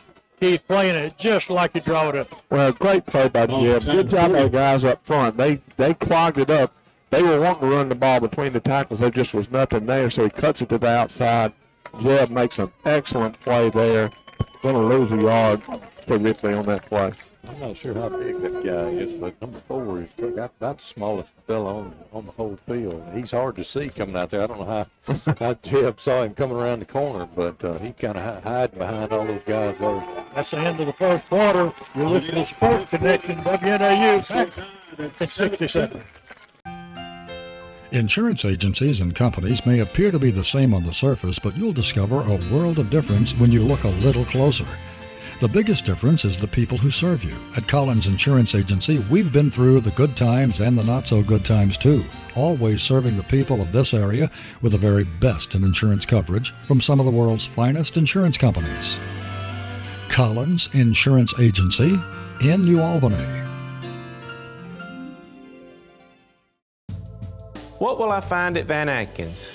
Well, diamonds, lots and lots of diamonds. Jewelry that you will not see in any other place. Our Van Atkins collection is styled from beautiful pieces from the past with a fresh Southern update. I believe you'll find value too. You'll also find people who are a part of this community. If you're celebrating something, we're gonna celebrate too. We really hope you'll find Van Atkins special. I'm Chuck Cooper, and I feel privileged to be a part of that. PA here at New Albany High School just does an outstanding job. Yeah, he is. He might have him another calling. He already directs music and youth director at the church and teaching, and he does everything. He's good at this PA, that's for sure. The best we've got. I mean, we've been to every stadium in North Mississippi, I guess, over the years, and have not heard anyone close to Matt.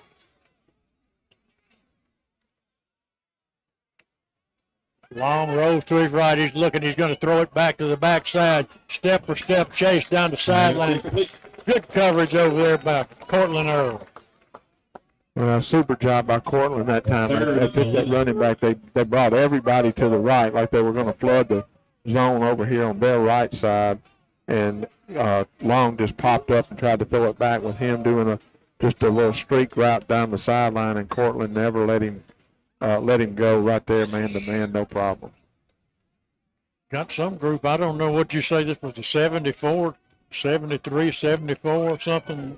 Class reunion group here tonight, Keith? Class of 74. I don't know.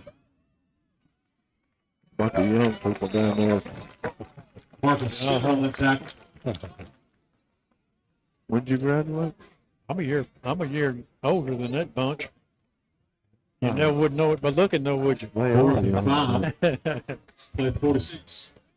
All right, we got a situation here. Is it fourth down? Yes, and fourth and about 4. Jeb. No, Tigers are showing they're going to go through it. Now they're going to get back in the punt formation. Hey, a nice punt. Going to hit roll. It's going to get down to the 10. And the Bulldogs are going to start off about 5 yards to go. And I'll tell you what, if I'd been Ripley then, I would have tried to draw us offside. Well, that's a good point, Kurt. That might have been something to think about. Since we have a world record, though, Guinness Book of World Records. No question about it. That was a really good hooch kick there. Got us down to the 5, which means we get to add to our yardage. Hopefully we get 95 out of this drive right here. Nice job by the Bulldog defense. Really good job by the defense. 7-7, 11:09 left in the first half. State Farm is there. Touchdown right here. Simpson Shettles tries to draw them off sides himself. That doesn't work. Now he looks. He's got his instructions. Coach Dennis Robbins on top of the press box, relaying those plays in. Shettles back to pass. He's got time. He's looking. It's going to be incomplete. Jeb tried to get his hands on it. They're going to call it incomplete. Actually, from where I'm at, I couldn't tell. Couldn't tell either. Jeff thought he caught it. That would have been a good opportunity that time for Braden to run and probably pick up about 9-10 yards there too. And he made a good throw across his body, and the referee said it was incomplete. So it's going to be 2nd down and 10 to go for the Dogs. Like Jeff thought he caught it too. Uh-huh. Twin receivers right and left for the Bulldogs. They've got the ball at the 5-yard line. We've got movement along the line of scrimmage, and I think it's going to be on the Bulldogs. Maybe we got a timeout coming. That's what we got, timeout Bulldogs. And we'll be back in. It's finally game time. The smell of the fresh cut grass, the sound of the drums as the band gets ready to perform, and of course the roar of the crowd as our hometown New Albany Bulldogs enter the field. Jody Walls and Brady Brock with Gumtree Mortgage here in New Albany remember those days and agree they were some of the best. They also want your mortgage experience to be the best as well. They pride themselves on excellent customer service and establishing a personal connection with their clients. They also have the knowledge and programs to fit your mortgage needs. So whether you're building, buying, or refinancing your current home, they want to help. Call them and set up an appointment today. Jody Walls and Brady Brock with Gumtree Mortgage. Let them help make your dreams come true. Go Dogs!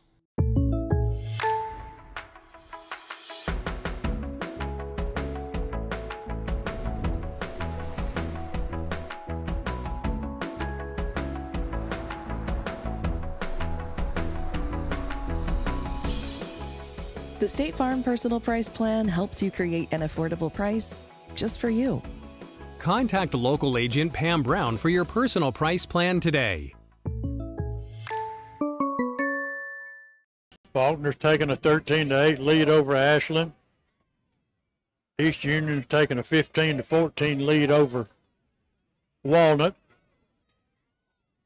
Velma Jackson 20 and Nenawina 0. We're starting to get some scores in. 3rd down and 9 for the Bulldogs. Shettle's back to pass. He's rolling to his right. He's looking. He's going to turn it up. He's going to be close to a first down. I think he got it. We've got a flag, and we're going to have a hold is what we're going to have. And I saw it with my own eyes. I don't think there's much question about it. What's the rule in Curtin High School? Is it holding in the end zone? Is that a safety? Well, I'm not sure. No, at some level, I think that is. And he's going to give him half the distance. I don't know. Maybe the penalty takes place from the scene of the incident. Yeah. They were going to, it was in the end zone, it looked like to me. And I thought, that linebacker that he was holding there is probably one of the best tacklers on Ripley's team, 51. 51. He's an aggressive player, isn't he? Yeah, he is. But looks like it's still going to be 3rd down for the Bulldogs, about 13 yards to go. 3rd and 12 for the Bulldogs. Shettles will work out of the end zone, send 3 receivers to his left. He looks one way, steps the man, he throws it across the middle to Bowling. I think he completed it. If he did, it's going to be a Bulldog first down. Wow. What a catch by Jeb. What a great throw. And we got to get somebody to help over there on 51 because he was pressuring Braden again. And Braden did a really good job of stepping up and standing in there, getting a really good throw. Big first down for the Bulldogs right there. That's Coombs working off that side of the defensive end position. I noticed him on the film the other night, Keith. He's a good football player. Shettles kind of runs a little RPO play, completes it to Shumpert at the 32. Depending on where they mark it, once again, it's real close to a first down. Well, really good fake there by Braden and Keelan, and went out, and I don't know why Shumpert was going to the ground. If he would have kept his feet right there, he might have got some big yardage. Flag. Looks like on call this one back on us. Holding on the Bulldogs once again. Baldwin's taking a 7-0 lead in their football game. Water Valley and Bruce tied 7-7. And those scores brought to you by Chevron Shortstop. Shettles under pressure. He escapes. He rolls to his right, throws it away, and does a good job just to get rid of the football. Well, I tell you what's happening. They're getting some pressure, but we're doing a good job of blocking them up front. They're just doing a really good job of coverage on most of the downs. And that time there just wasn't anybody open. Braden extended the play as long as he could extend it to try to give somebody the opportunity to get open, and just nothing there.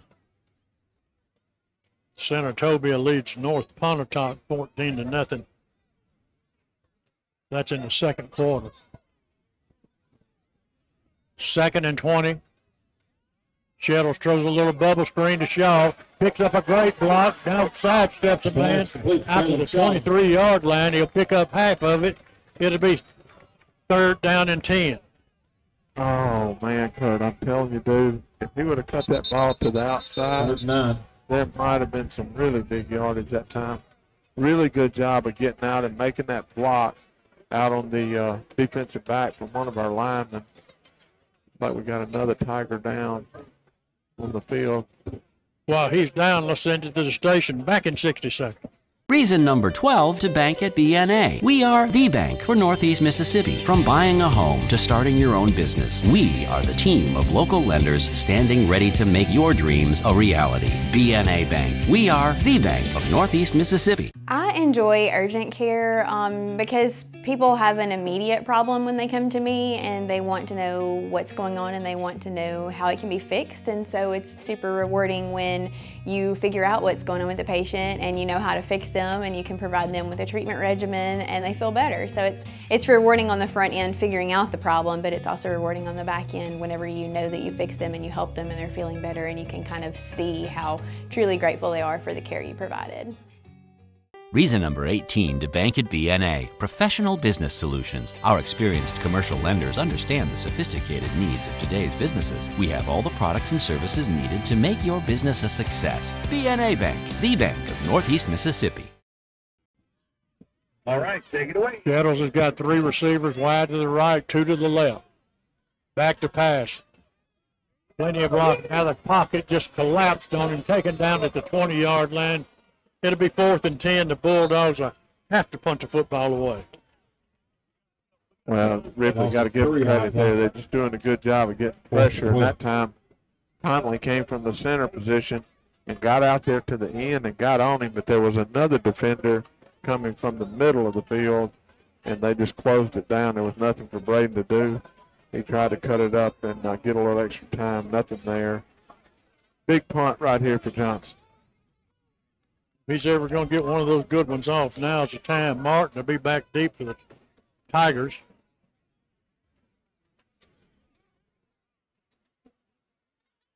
Good snap. Looks like it's going to be a pretty good punt. It's going to take a Bulldog roll inside the 40. Now Martin falls on it at the 38-yard line. Pretty nice job by the coverage team. Good job, and good job by Johnson there. Got a good punt off. Had the ball. Got a good roll out of it, but got us out of that hole. Bulldog defense needs to get this thing back quick as possible. Oh, wouldn't it? The Tigers will have the football at the 38-yard line. We've got a tied football game. 7:57 remaining in the first half. Long will work with a 2-back set.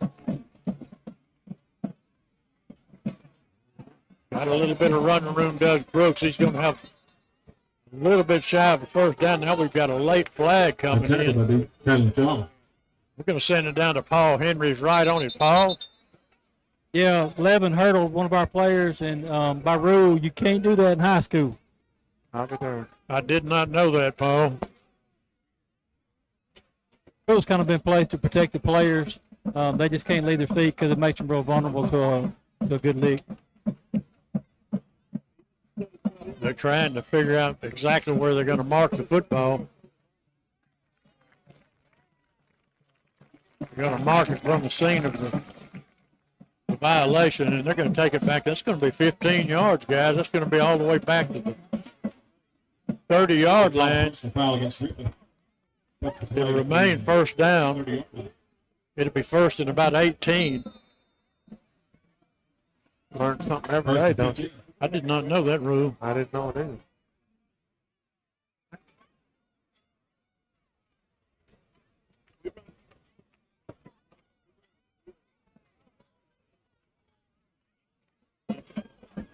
Bulldogs got a 4-down lineman set, Walker linebacker Earl up on the right side.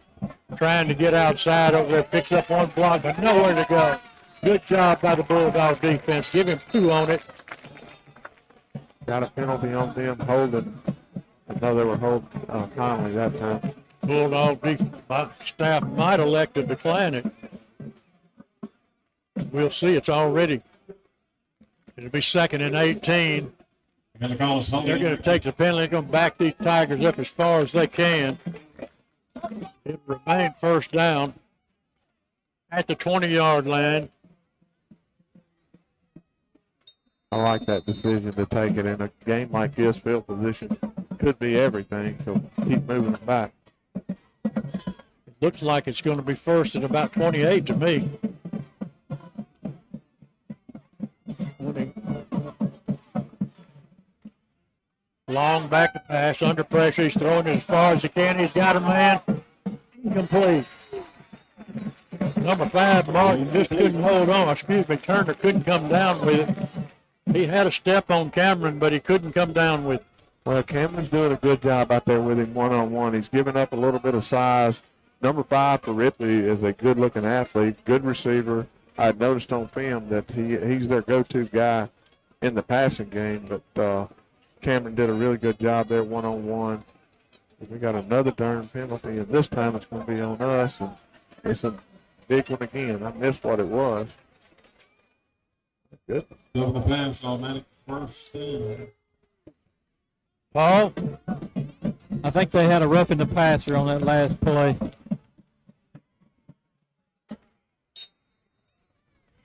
I thought that was automatic first down, but apparently it is not. It is, yeah, they gave him first down. Okay. First down and 10 for the Tigers. Run a little inside trap. Got some running room, does Brooks. Across the 40 to the 42-yard line, taken down by Deaton. But not until he gains 8 yards on it, 2nd and 2.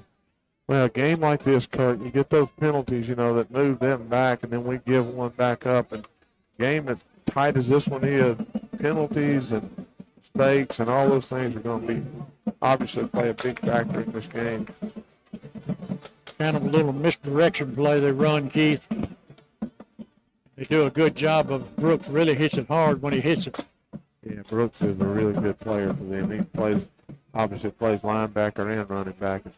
He's a solid football player. 2nd down and 2.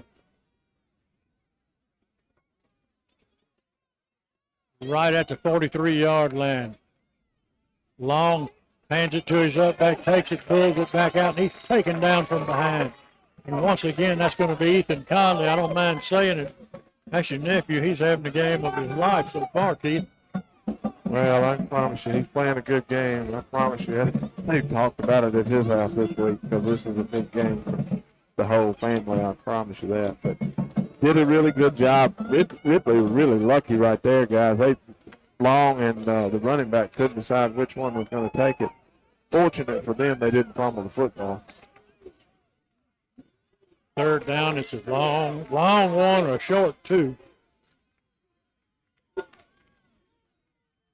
Handoff up the middle, and that's Brooks once again. He runs over one Bulldog, finally taken down at the 42-yard line. Brooks taken down by a pack of Bulldogs. But not until he gets a first down, and Brooks is a running back. Yep, he's a good player, and they just ran that misdirection, Kurt. You talked about it earlier in the game. They go like they're going to the left side, and then they bring Brooks back to the right side. Did a really good job blocking on this side of the line of scrimmage. Able to pick up big yardage. First down. We got 4:55 left in the first half. Football game's tied at 7.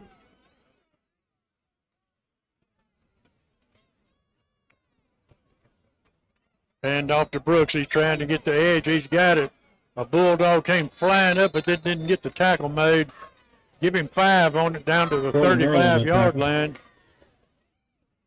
It'll be 2nd and 5.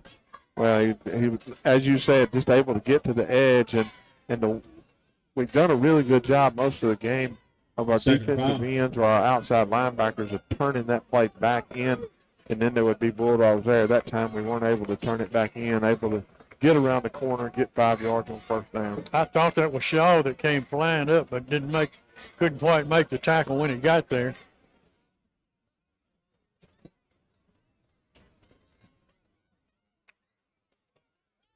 Shaw, long rolling right. He's got a blocker in front of him at the 30. He's at the 25, kicking out of bounds at the 20. Jim Foley.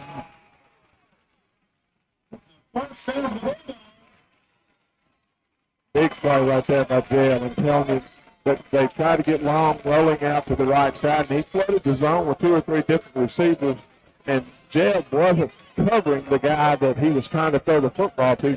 Jeb came off of one receiver and made the play. Big play for the Bulldog defense. 3:48 left in the first half. 7-7 ball. Going to mark it at the 19-yard line with 3:48 remaining.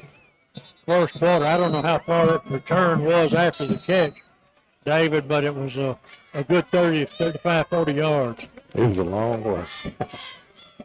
Yeah, he got it. He caught the ball at about the 25-yard line, so whatever that calculates out to. Shettle sends twin receivers to the right. Now he's going to load up the backfield. He's going to have Simpson and Shaw side by side, send Shaw in motion. Hand off to Simpson. He got a little nowhere to go, really. He's hit. He got the line of scrimmage, and that was with his extra effort. Thought he had a little running room at the beginning, but it closed up quickly. Kurt, you are so right. I thought the same thing. When we shifted Shaw to the right side, it looked like things were opening to the left, and they just did a really good job of closing that down. Nothing there. Second down and 10. Clock running. 3:20 left in the first half. Cameron's going to check in as a receiver. He'll work in a slot.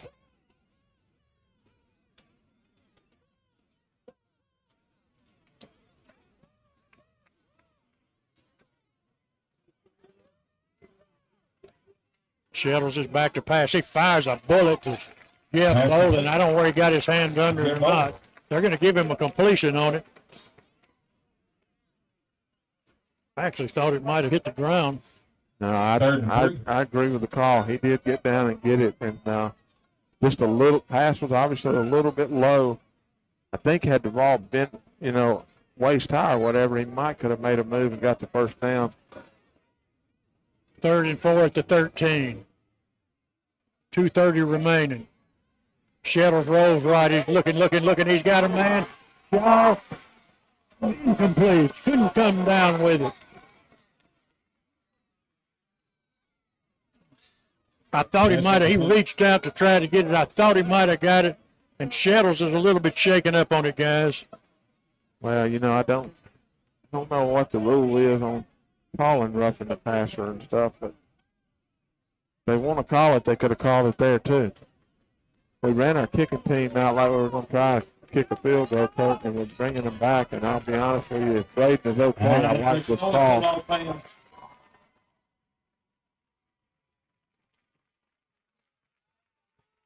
Do we have a timeout? We've got a legal procedure on Toombs and the Ripley Tigers jumping into the neutral zone. First down, Bulldogs. Yeah, I like the call there. I do too. I'm glad to see somebody else knows how to do that. First and goal, Coach. At the 8. 2:23 remaining in the first half. Hey, David Good's got stats from the first half coming up for you at halftime. Scores from around North Mississippi. Shettles is going to send 3 receivers wide right.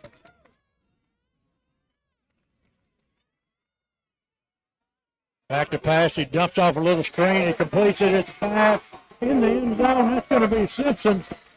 And they're going to call him out of bounds at the 6-inch line. What a great play, man. What a great screen. They set it up perfect. Put the ball on him. 1 yard line. What a great set of eyes. I know he stepped out inches behind. Shettles up under center. He sneaks it straight ahead. Now, I don't know if he got it. He didn't need much. Still no indication. Yeah. And now they got to say touchdown. Bulldogs go up 13-7. Good job right there. Get a break like that. Jeb makes the super play, get the interception, and you don't fall out. You take it, put it in the end zone. That's the kind of things you got to do to win these kind of football games.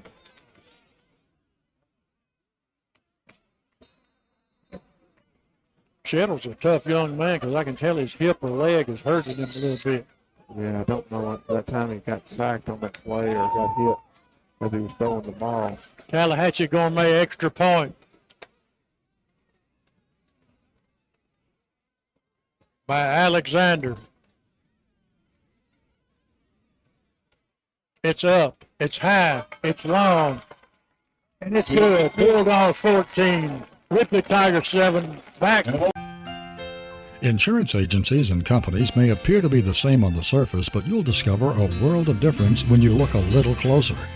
The biggest difference is the people who serve you. At Collins Insurance Agency, we've been through the good times and the not so good times too, always serving the people of this area with the very best in insurance coverage from some of the world's finest insurance companies. Collins Insurance Agency in New Albany. What will I find at Van Atkins? Well, diamonds, lots and lots of diamonds. Jewelry that you will not see in any other place. Our Van Atkins collection is styled from beautiful pieces from the past with a fresh Southern update. I believe you'll find value too. You'll also find people who are a part of this community. If you're celebrating something, we're going to celebrate too. We really hope you'll find Van Atkins special. I'm Chuck Cooper, and I feel privileged to be a part of that. All right, take it away. There's Alexander's kicking. Once again, going to be fair caught, this time out the 33-yard line. So with 2:06 remaining before halftime, New Albany leads this football game 14-7. Well, just a good, like I said before, good job there by the offense. And when we get that break, the Jeb made that break happen. We take the football down the field, we score. I love Coach Stubblefield. We were talking about it during the break. I love the fact that he went for it, got the 7 points. And, again, a lot of football to play. The defense has got to keep doing what they've been doing all night. Tigers will be in that double wing set.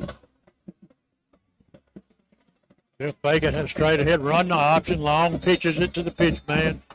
Going to get up to about the 40-yard line, run out of bounds. Should stop that. They're going to mark it back quite a bit, Keith. They're going to mark it back here at the 37.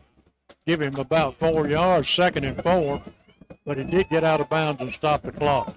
Tell you what Long does, man. He runs that option either way really well. And he can pitch it with both hands. They run that play. A good job running that option.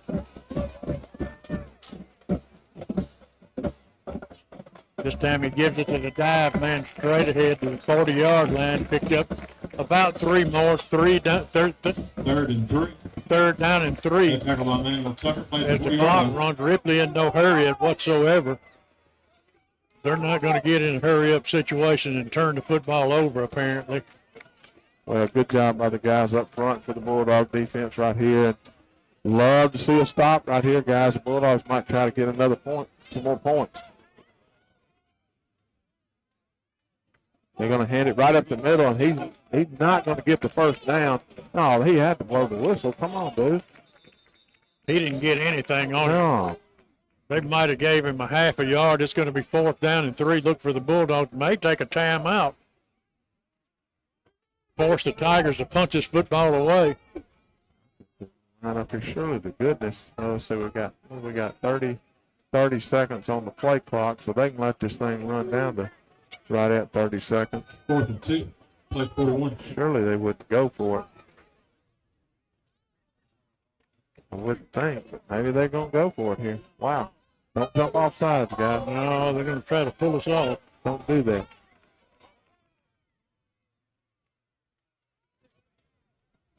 I'm going to tell you what, Keith. It's taken 9 weeks, but we finally didn't fall. Well, we finally didn't fall apart. Nice job by the Bulldog D. Nice job by holding your patience and not jumping off slides. They're going to come back out here and punt this football with 33 seconds left. Now that last punt, if I recall right, David, you got it. It was a pretty good punt, if I remember correct. About 50 yards, and I think it was the quarterback that actually dropped back that did the punting on that one, kind of a pooch style punt, and let him get a big roll. But I don't think it was the 18 that was the original punter on the first one. So he did get a good roll on it last time. We very well might not even put a man back. Play 41. We've got a 14-7 lead, and they're having to punt the football back. Just no reason to take any chances, and that's exactly what Coach Stubblefield's going to do. They're acting like they're going to go for it. They're not going to do that, I can tell you. Well, they are too. Enough of mine. He's going to get a first down, and he's going to get a first down and more. He's still on his feet. We barely got him down. Oh, man, we had him. He tried to come to the right side. We had him caught and just couldn't get him on the ground. He cuts it all the way back across the field. And, Kurt, to your point, we're lucky he didn't score, and they're getting in the range now where they can try a field goal with this guy. They got the kicks for them. I think they're already in it. Yeah, I think you're right. They'll try it for sure. He's kicked a 51 this year in one game, and I think somebody said that he kicked a 53. He might have tried a 53 and missed it. But reports that we get from Ripley folks is that he's actually kicked a 60-yarder in practice. Well, tough break right there, man. I was like you. I didn't think there was any way they were going to go for that. Sure enough, he made a call and did it. No, I couldn't believe it. And they made really fortunate break for them that they were able to get, especially to get that many yards out of it. But we just need to stop them right here, maybe get a turnover or something and get this thing to halftime. Paul, you know how many timeouts they have?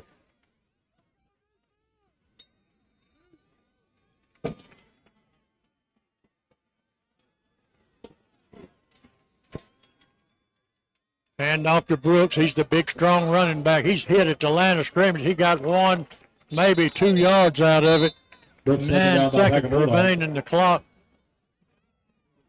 has been stopped by the Tigers. We're going to hold it right here with 9 seconds. 2nd. I don't know whether they'll try to run another play or they will send the field goal team in right here. Let's try to get back down to Paul Henry. Paul, do you know how many timeouts Ripley has remaining? I think they got 2 more left from what we just were told. Well, they can drop back and throw one in the end zone then if they'd like. Try to get they got time for another play as long as they've got a timeout. You just can't throw it in the field of play. You got to put it in the end zone. Hey, take that back. They have 0 left for the referee. Wow. 0, man. That's a big difference there, Kirk. That's a different story. Now they may have to. They almost got to kick it, don't they? Well, the only thing they can do is they're going to try to throw it in the end zone right here. And if that doesn't happen, then they can kick it. Because if they throw it and they short of the end zone and they catch it, most likely they're not going to get anything out of it. Exactly. That's what they're going to do. They're going to go for it. With 9 seconds remaining, snaps a little low and Long throws it as far as he can, and it is incomplete. Good job by the defense. Oh, I thought we might have intercepted that one there for a second, Kurt. I couldn't find the ball, and I didn't know whether they had it or we had it. Finally spotted it over there laying on the ground. But good double coverage by the Bulldogs back there. Now we're down to 3 seconds. And I'm sure Lopez is coming in to kick it. I don't know if you guys noticed it, but quarterback in the last 2 plays, number 12. Number 2 got hurt on the wrong run and he made first down. Reed's in the game. It'll be a 38-yard attempt. It's high, it's long, it's going to be short, guys. And the Bulldogs defense holds again. And we're going to have a 14-7 lead for halftime, and we're going to send it down to the sideline. Paul Henry's trying to round up Coach Stubblefield. And if you've ever been satisfied with the first half of football, this ought to be the one. I don't know how the Bulldogs football team could have played much better, actually. Let's send it down to Paul. Coach, we got ourselves a football game, don't we? Absolutely. We got to keep playing. Got to match the next 2 quarters the same way we did the first 2. Get after we get the ball back. Excited about that. The guys are playing extremely hard right now. I tell you what, this atmosphere is like a playoff football game, isn't it? Yeah, it's a rivalry game with 2 really good football teams, and right now we're getting after. We got to keep doing what we're doing and stay on top. Huge turnover, defense playing well. Offensively, got to keep clicking. Yes, sir. Good luck in the second half. All right, we're going to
started, just like we ended it.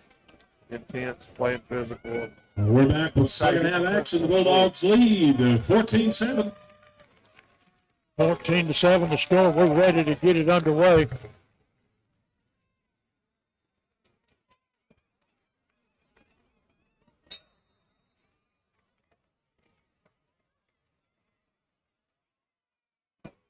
It's a high kick. It's going to be fielded by Shaw at the 12, 13-yard line, out to the 15 to the 20. Turns it outside, gets it out to the 28-yard line. Nice job straight up the middle by Shaw, returning that kickoff. And now we've got a second half in front of us, guys, and I'm going to tell you something. You saw it last year, and so did I. This Ripley Tiger defense is about as stingy as you'll find. They're going to come out here, and they're going to play their hearts out. It's going to be a second half of football. Yeah, I'm excited about it. I look for the Bulldogs to take this thing down the field here on this first possession. Twin receivers right and left for the Bulldogs. Shuttles back to pass, fires it out to Jeb Bolin. He's going to get 1, maybe 2 yards before he slammed down at the 32-yard line. Going to actually get about 3 out of it. 2nd and 7. Well, good job by Ripley that time. Just a quick out there to Jeb. Again, hoping that he can make somebody miss, pick up a little extra yardage. They did a good job of defending it, but like I say, you got 3 yards on first down. We'll take it. Ripley staying with kind of a too-high type secondary. Staying with his own defense. Shuttles back. He fires it out to DJ. Incomplete. Right off his hands. Well, good job by the guys up front. They did a really good job of giving Braden time. And again, the Ripley defensive backs did a super job at defending. DJ just kind of staying out there in the flat, and I think DJ maybe tried to take off running before he caught the football, but going to be 3rd down and about 7 yards to go.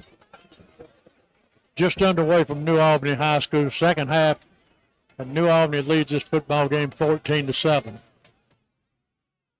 4th down lineman for the Tigers, fakes it to Simpson, shuttles back to pass. He rolls to his left. He's looking. Now he goes back to the right. Up his feet. He's still looking, and he's going to go down at the 30-yard line. And he just could not credit the secondary of the Tigers. He could not find a receiver to throw the football to. Man, he did a really good job of trying, and the offensive line did a really good job of trying to help him continue to find something, get open there. But bottom line is their defensive backs are doing a really good job defending the receivers. Johnson comes in and punts the football away for the Bulldogs. He'll punt it from around the 20-yard line.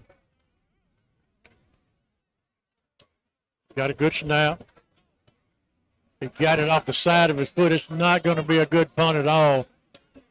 We're going to see where they marked it. The line of scrimmage was the 30.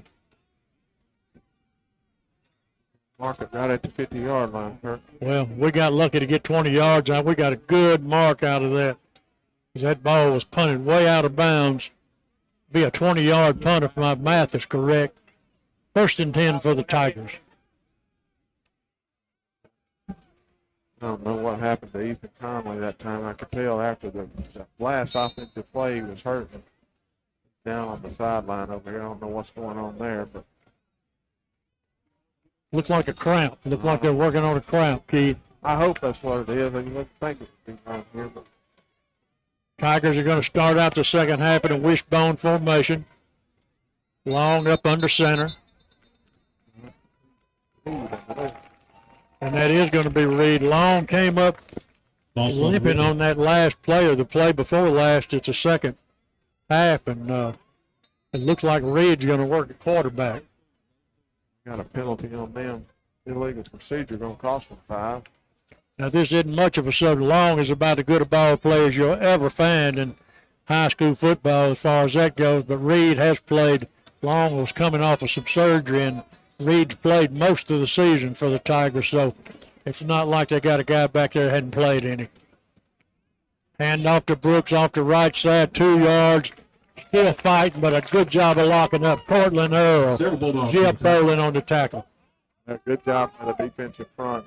Up front, and the linebacker stepping up, filling the hole, able to get probably maybe 2 yards out of the play. And 2nd and 13. You said it, Kurt. Reed Reed's played pretty much all season up until maybe a week or so ago, and done a really good job for him, I think. That's exactly right. They're undefeated. They're going to come up the line. They're going to get in a stack eye formation. Bulldogs 5 down linemen. They've got the line of scrimmage stacked, and Brooks plunges straight ahead. He gets 3 out of it, back to the original line of scrimmage. It'll be 3rd down and 10. 3rd and 10.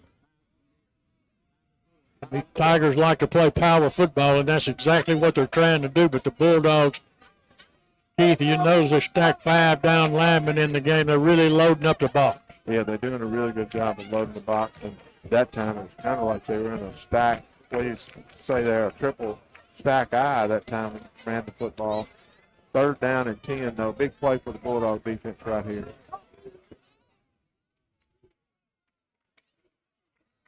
Reed turns, tries to run that little counter trap. Brooks breaks a tackle, sidesteps another, and gets out to the 46-yard line, but well short of a 1st down. And just a really nice job by the Bulldog defense. Well, again, had him in the backfield. Brooks, you got to give him credit. He reminds me of somebody I know that plays for New Albany and runs the football just like Simpson does. He's a hard runner, hard to bring down. Good job by the defense, though, getting it. Bulldogs should get possession of the football right here. You said it, Keith. You got to lock up and really hit Brooks. He's not going to come down by grabbing his jersey. Jeb's at the 10-yard line. It's going to be fair caught at the 15, 16-yard line. Nice job by the Bulldog defense. And a good job of fair catching it by Jeb Bolin. Yeah, good punt by the Ripley punter there. Just a nice spiral, good kick. And Jeb made a commitment to the fair catch early on and was confident, made the catch. And good job by the defense. Bulldog offense needs to hold on to the football here for a little while. Love to get points, but just keep possession for a little while. Let our defensive guys, some of our guys, rest anyway.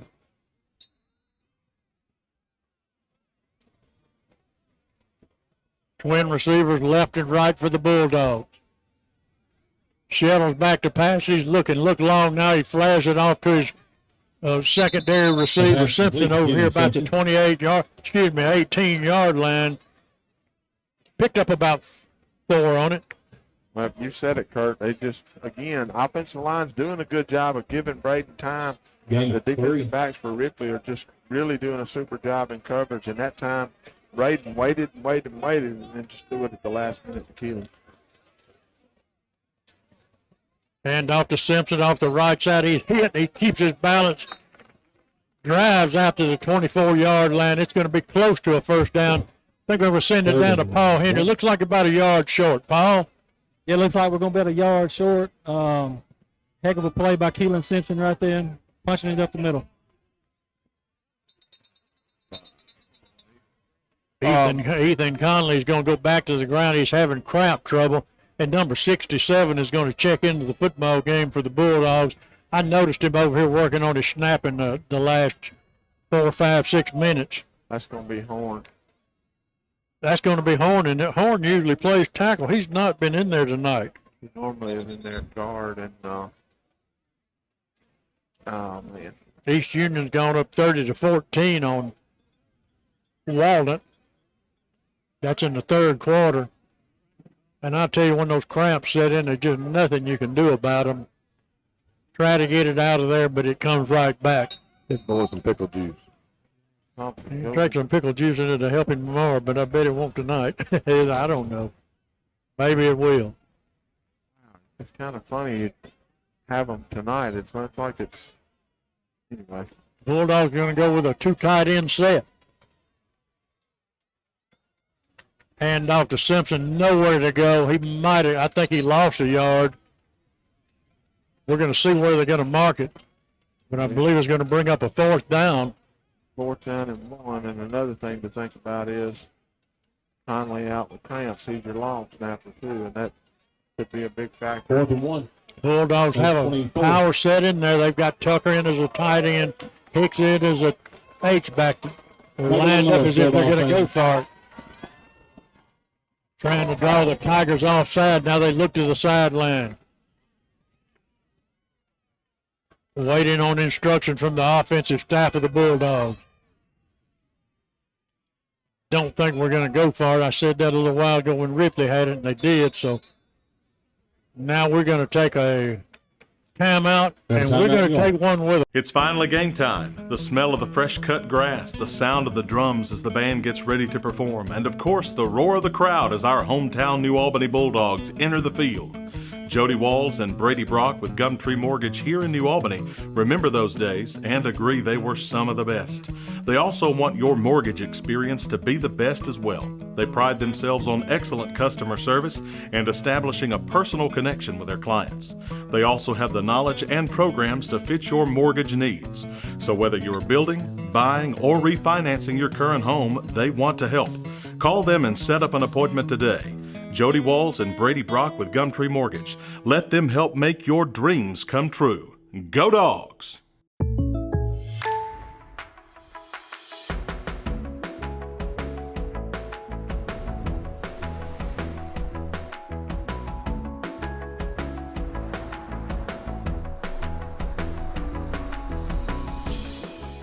The State Farm Personal Price Plan helps you create an affordable price just for you. Contact local agent Pam Brown for your personal price plan today. He refused to be stopped. He was hit a yard shy of the first down, but he just refused to be stopped. Just tell him, Coach, give me the ball, I'll get it. Hey, something right there. Cody Stubblefield just under playing that. That was he had to do that, really. 1st and 10 for the Bulldogs. Shuttles it back to pass. He throws a bullet to Jeb Bolin to the 32-yard line. Gained about 5 on it. It'd be second down and give him 6 on it. Really, it'd be second down and 4. Yeah, good job. You said it. Braden did a really good job zipping the ball out there to Jeb. They give him cushion on the release. Jeb just locked it down, made a good catch. Twin receivers left and right. Bulldogs trying to go with a little tempo. Shuttles pump fake. Now he's looking. Almost intercepted. Number 21 for the Tigers jumped the route and almost picked it off. If he'd come down with it, he'd been gone to the house with it. Wow. I mean, really fortunate there for the Bulldogs. That's Cooper Davis. He almost had him there. It's going to be 3rd down and 5. The clock's running with 8:03. 6:03. 3rd down and 4. Shuttles brings Shaw in motion.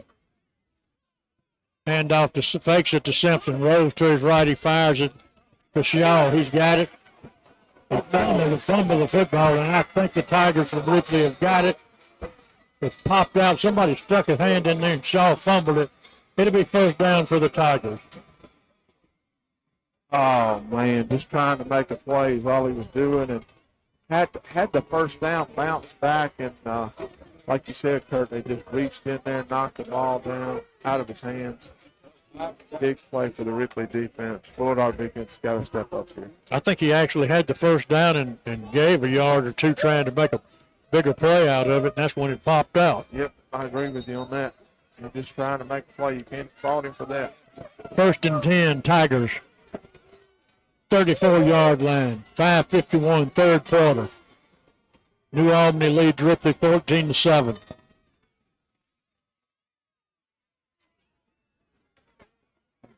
Hand off to number 6. He looks outside, almost fumbled the football himself, bobbled it.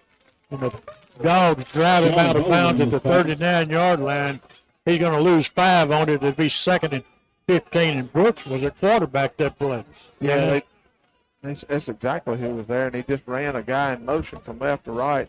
And the Bulldog defense did, again, a super job of just extending the play to the sideline until enough guys could get there to help get him on the ground. And, Kurt, you called it, man.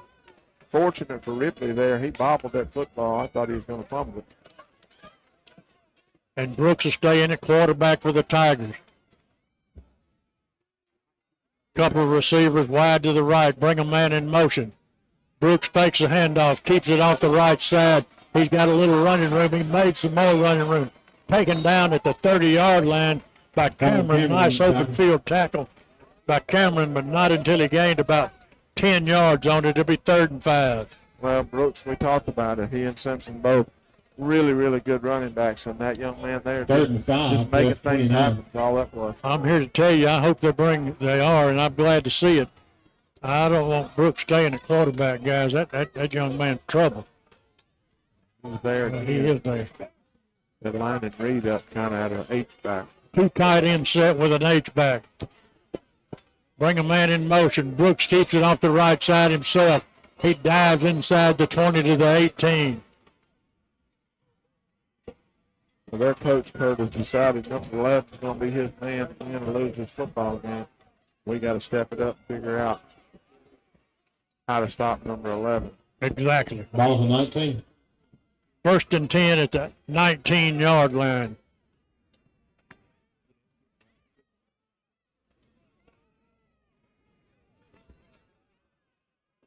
And they're basically saying, here we are.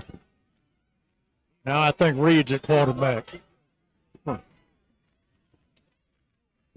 They had 2 guys. Reed back to pass. He's got a receiver. He overshot him, but it's going to come back. Had a couple of men in motion. Back him up 5 yards, Keith.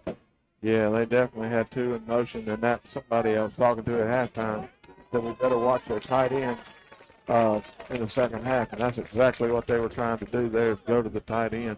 I watched Ripley play Choctaw County, and that's the very play that they completed for a touchdown to win that football game with about 3 minutes left in the game. But that time he overshot him.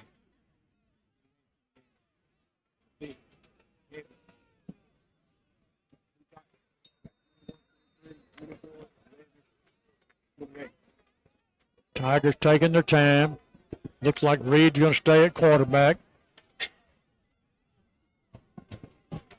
He's going to go with a stack eye formation. That's 3 backs lined up behind him in a single file.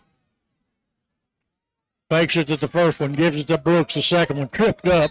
Shoestring tackle. He's going to fall down at the 19-yard line. It'll be 2nd down and 11. 2nd and 12. And Keith, you said it exactly right. That young man reminds me so much of Simpson. There's something in there.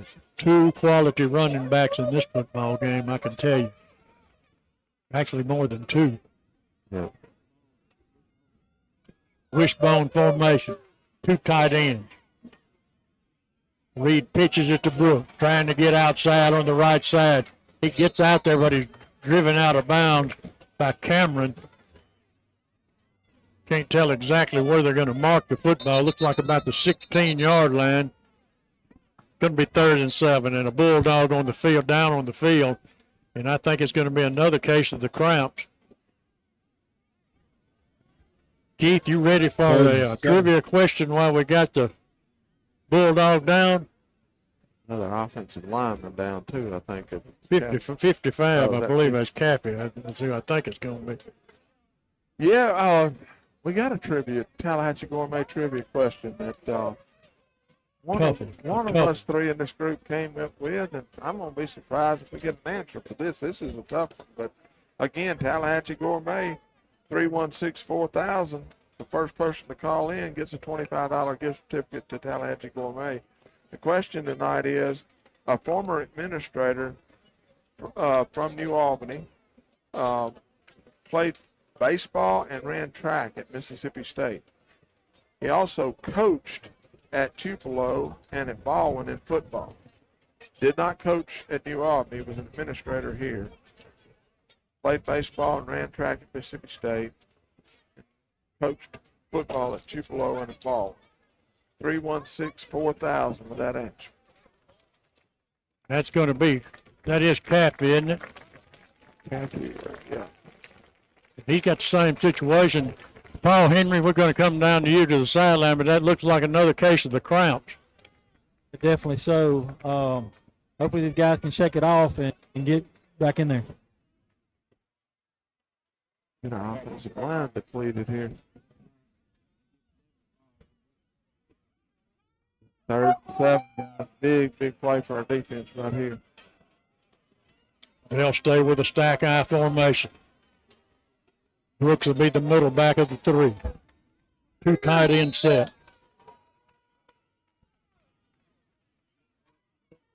Nowhere to go at all. Nowhere to go. The Bulldogs hit him first, and then a host of other Bulldogs.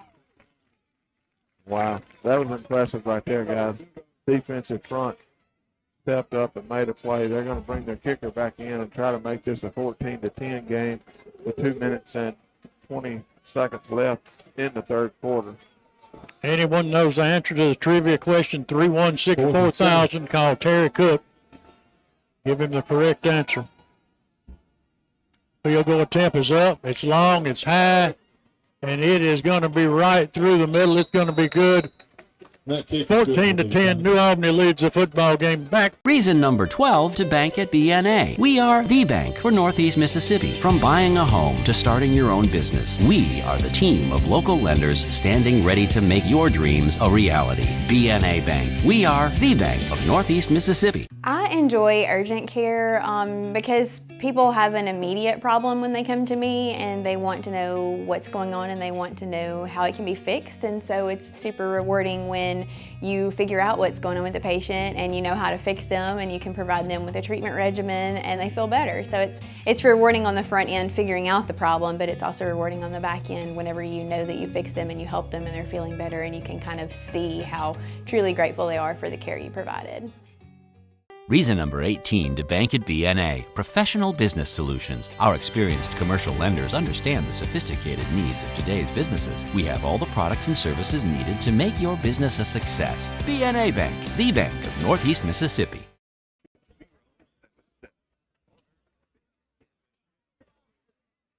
All right, take it away.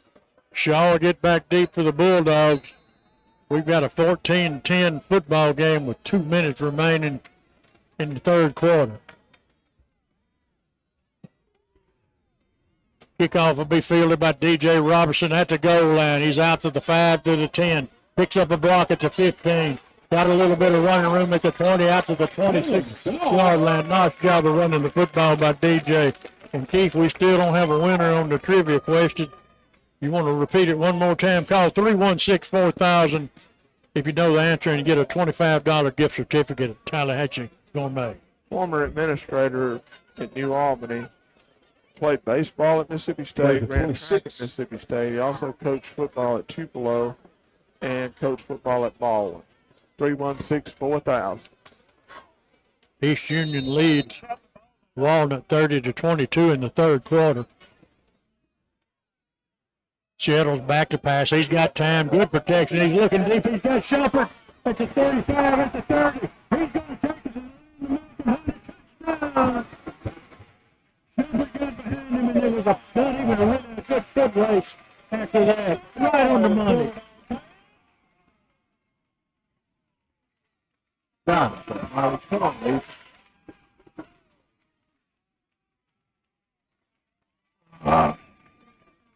Nice throw and catch by Shettles and Shumpert.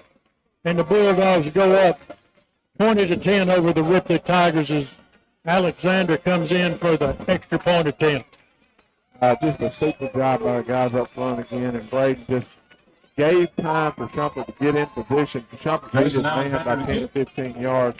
Perfect throw, perfect catch. Good job. This extra point is always brought to you by Tallahatchie Gourmet. Main Street, New Albany. Snap is a little high. Kick is up, it's high, it's long, and New Albany takes a 21-10 lead over the Ripley Tigers. We'll be back. Insurance agencies and companies may appear to be the same on the surface, but you'll discover a world of difference when you look a little closer. The biggest difference is the people who serve you. At Collins Insurance Agency, we've been through the good times and the not-so-good times, too, always serving the people of this area with the very best in insurance coverage from some of the world's finest insurance companies. Collins Insurance Agency in New Albany. What will I find at Van Atkins? Well, diamonds, lots and lots of diamonds. Jewelry that you will not see in any other place. Our Van Atkins collection is styled from beautiful pieces from the past with a fresh Southern update. I believe you'll find value too. You'll also find people who are a part of this community. If you're celebrating something, we're gonna celebrate too. We really hope you'll find Van Atkins special.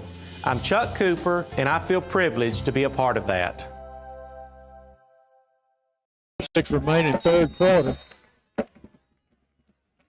I'll say it again, this one's not over until it's over.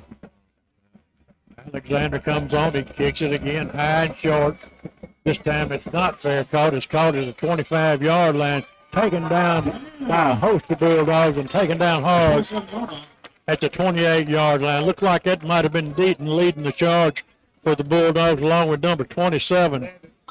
Keith, who is 27? Not bad. 27. That's Keaton Young. Nice job of tackling.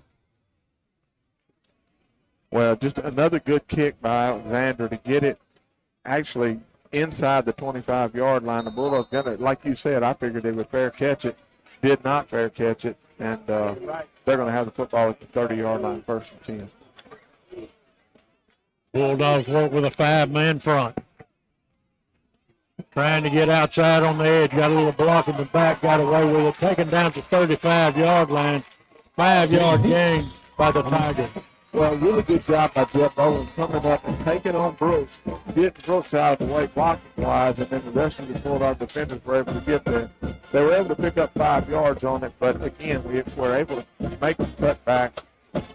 Good job by the defense. That's Wilson. I'm telling you, they got a host of running backs on the Ripley Tiger football team.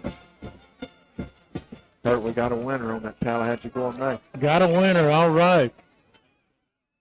Give it to you here in a minute. Okay. Reed hands it to Wilson again, trying to get outside. And I mean, he has hit. Shaw hit him, and Cameron hit him. That's the two guys you don't want to get hit by at the same time. They'll be close to a first down on it, though. What you got, Keith? Well, the trivia question tonight was, we had a former administrator in New Albany that played baseball at Mississippi State and then also ran track at Mississippi State. He also coached football at Tupelo and coached at Baldwin.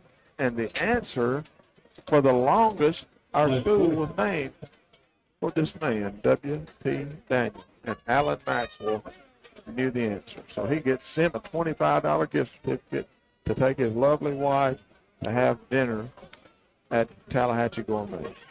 And you know, he was also one of the founders to help establish the Little Ten Conference back then. So big asset, did a lot for the school system here as New Albany grew, and we were fortunate to have him. We've got an injured player down on the field, maybe two of them. One from each team down the field. I don't know. The Ripley player's up, but the New Albany player's down. While he's down, we're going to take a 60-second break. Insurance agencies and companies may appear to be the same on the surface, but you'll discover a world of difference when you look a little closer. The biggest difference is the people who serve you. At Collins Insurance Agency, we've been through the good times and the not-so-good times, too, always serving the people of this area with the very best in insurance coverage from some of the world's finest insurance companies. Collins Insurance Agency in New Albany. What will I find at Van Atkins? Well, diamonds, lots and lots of diamonds. Jewelry that you will not see in any other place. Our Van Atkins collection is styled from beautiful pieces from the past with a fresh Southern update. I believe you'll find value too. You'll also find people who are a part of this community. If you're celebrating something, we're going to celebrate too. We really hope you'll find Van Atkins special. I'm Chuck Cooper, and I feel privileged to be a part of that. Definitely needs the young man in the game. No doubt about that, Keith. David Goose checking. I think he's just got some scores coming in from Chevron shortstop. Be interested to see what you got, Dave.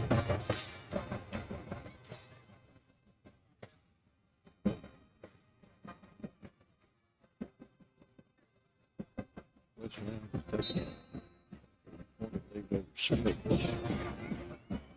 Fourth quarter starting. Handoff is straight ahead. Paul Henry's looking right at it. Oh, I think from my vantage point, I think he got it by the nose of the football. Yeah, it's going to be bad, close. Looks like they gave it to him. Yep. That's second effort. First and 10 for the Tigers. What else you got, Dave?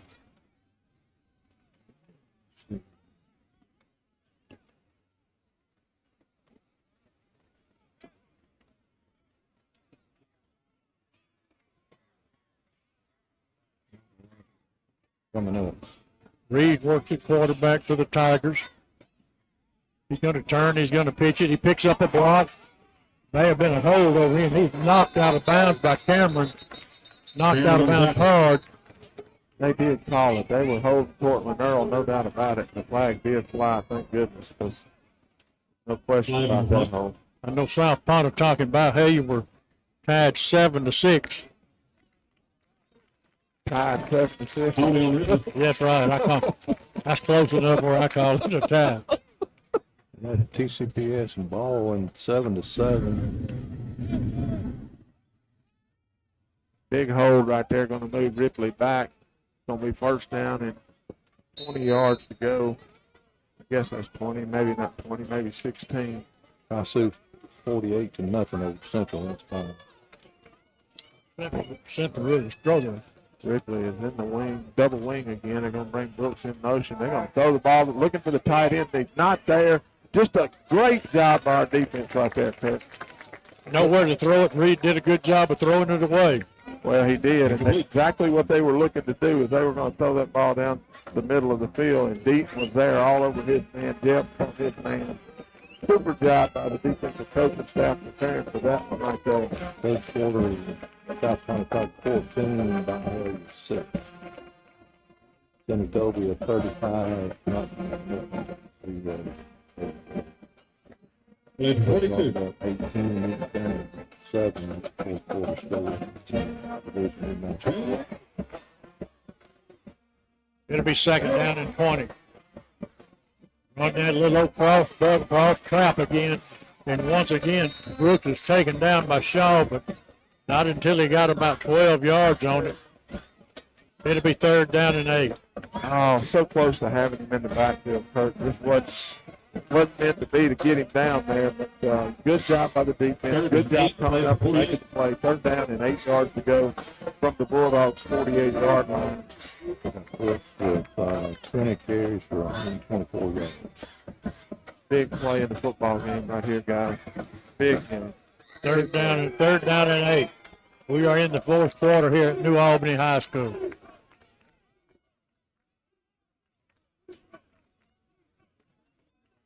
Run the same play back the other way. This time it's no dice. Tucker, Hicks, waiting on him that time. Nowhere to go. Give him 1 yard on it. Fourth down and 6. And you're talking about a big play in the football game. This is a big play. Well, just a good job again by the guys up front. We're short some guys. We had some guys that having to run different guys in. And 2 guys that's been in there all year playing just stepped up and made a big play right there for us. Brooks has to come out. His helmet came on, so he has to come out of play. So right by the punt. They're going to send the punt team in. I would be very alert for a fake punt right here. No doubt about it. They're going to probably try to get us to jump, make it a little closer, and then if that doesn't work, stay where you are, guys. The Arkansas snap it. Wow. Line drive punt. Jeff's got to get away from it. It hit him back out here about the 14-yard line. I don't know if the ref saw it or not. Yeah, he's going to mark it at the 15.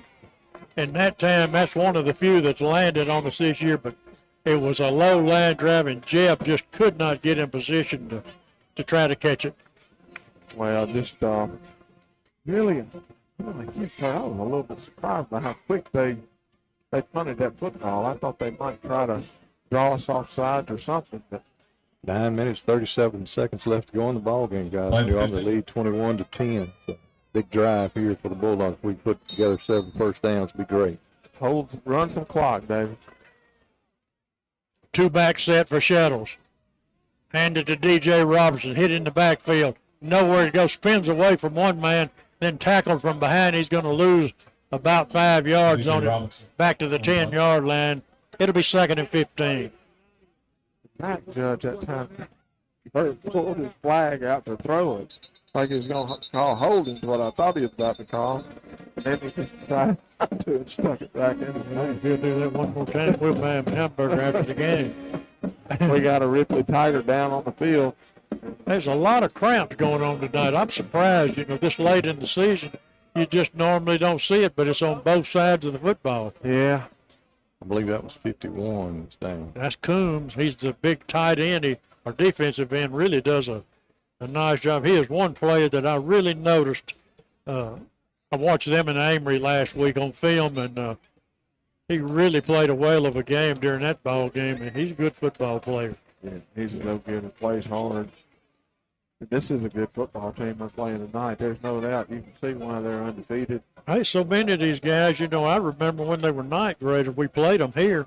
And a big portion of these guys started as ninth graders. I mean, this is a veteran football team if there's ever been one.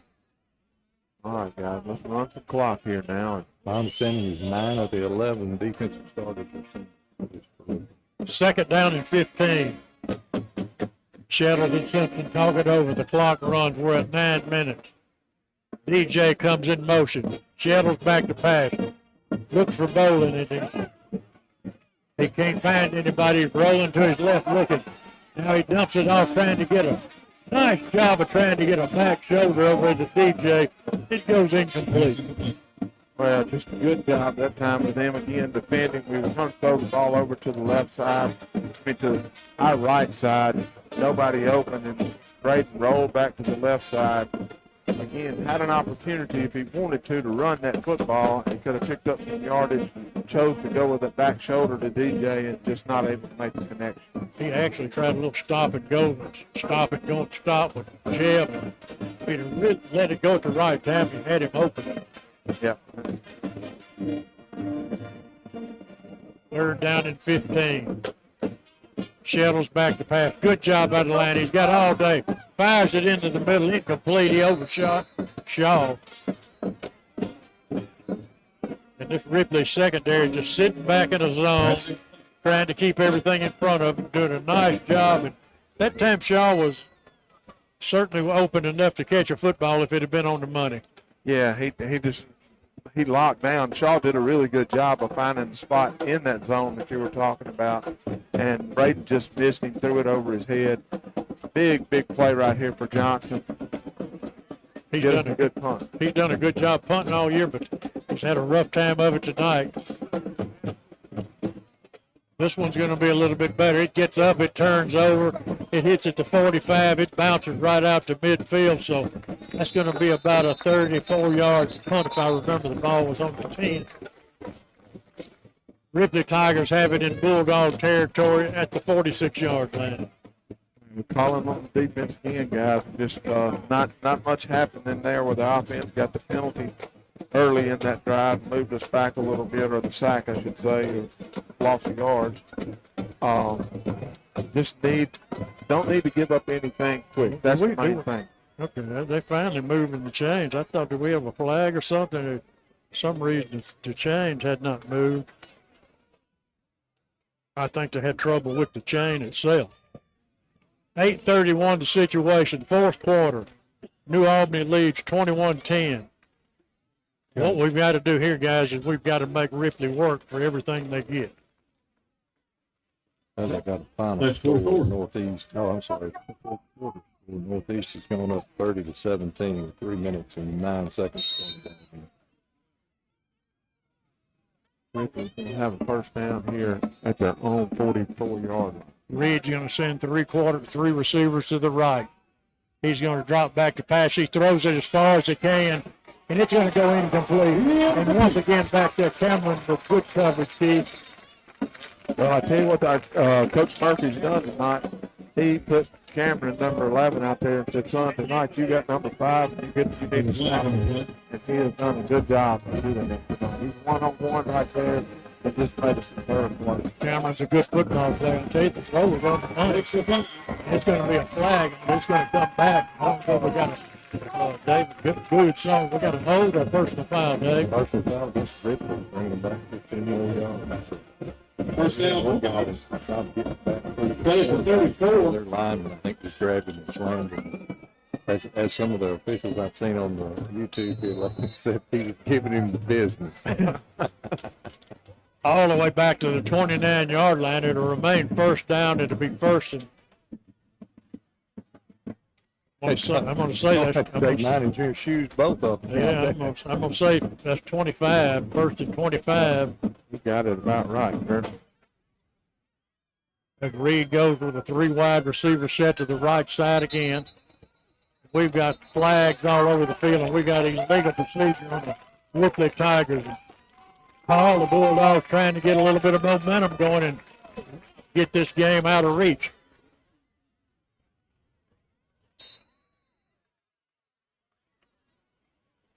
Paul's out of reach. Yeah, Paul's out of reach.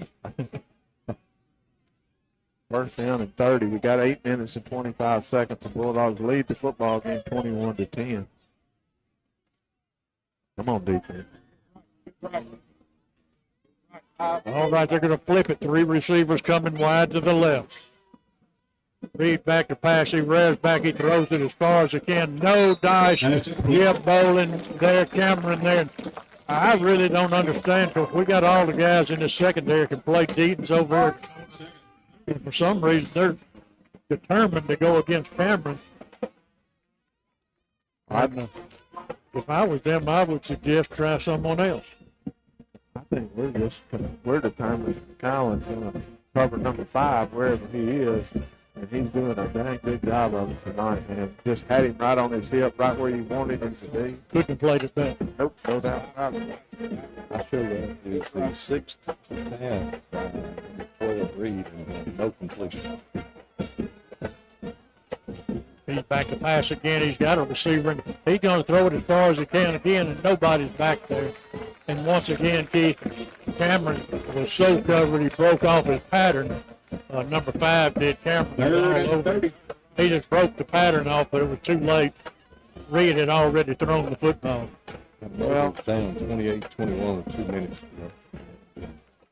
Well, I'll tell you about this game. We talked about Ripley's defensive backs and how good a job they've done at times.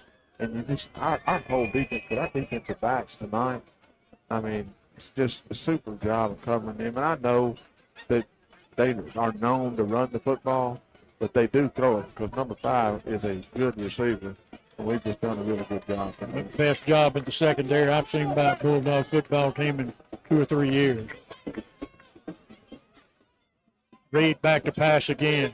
He's under pressure. He gets rid of it, throws it. And Cameron picks it up. Touchdown. It's a 40-yard line. First and 10 for the Bulldogs. And they kept going to the well, and they went one time too many. Well, just a good job by the defensive front wall of getting pressure on Reed that time. Reed was rolling to his left and tried to throw it back across his body to number 5. And Cameron was there, made the catch. Really good job that time by the Bulldog defense. The second interception, that's the first completion on chance for Reed.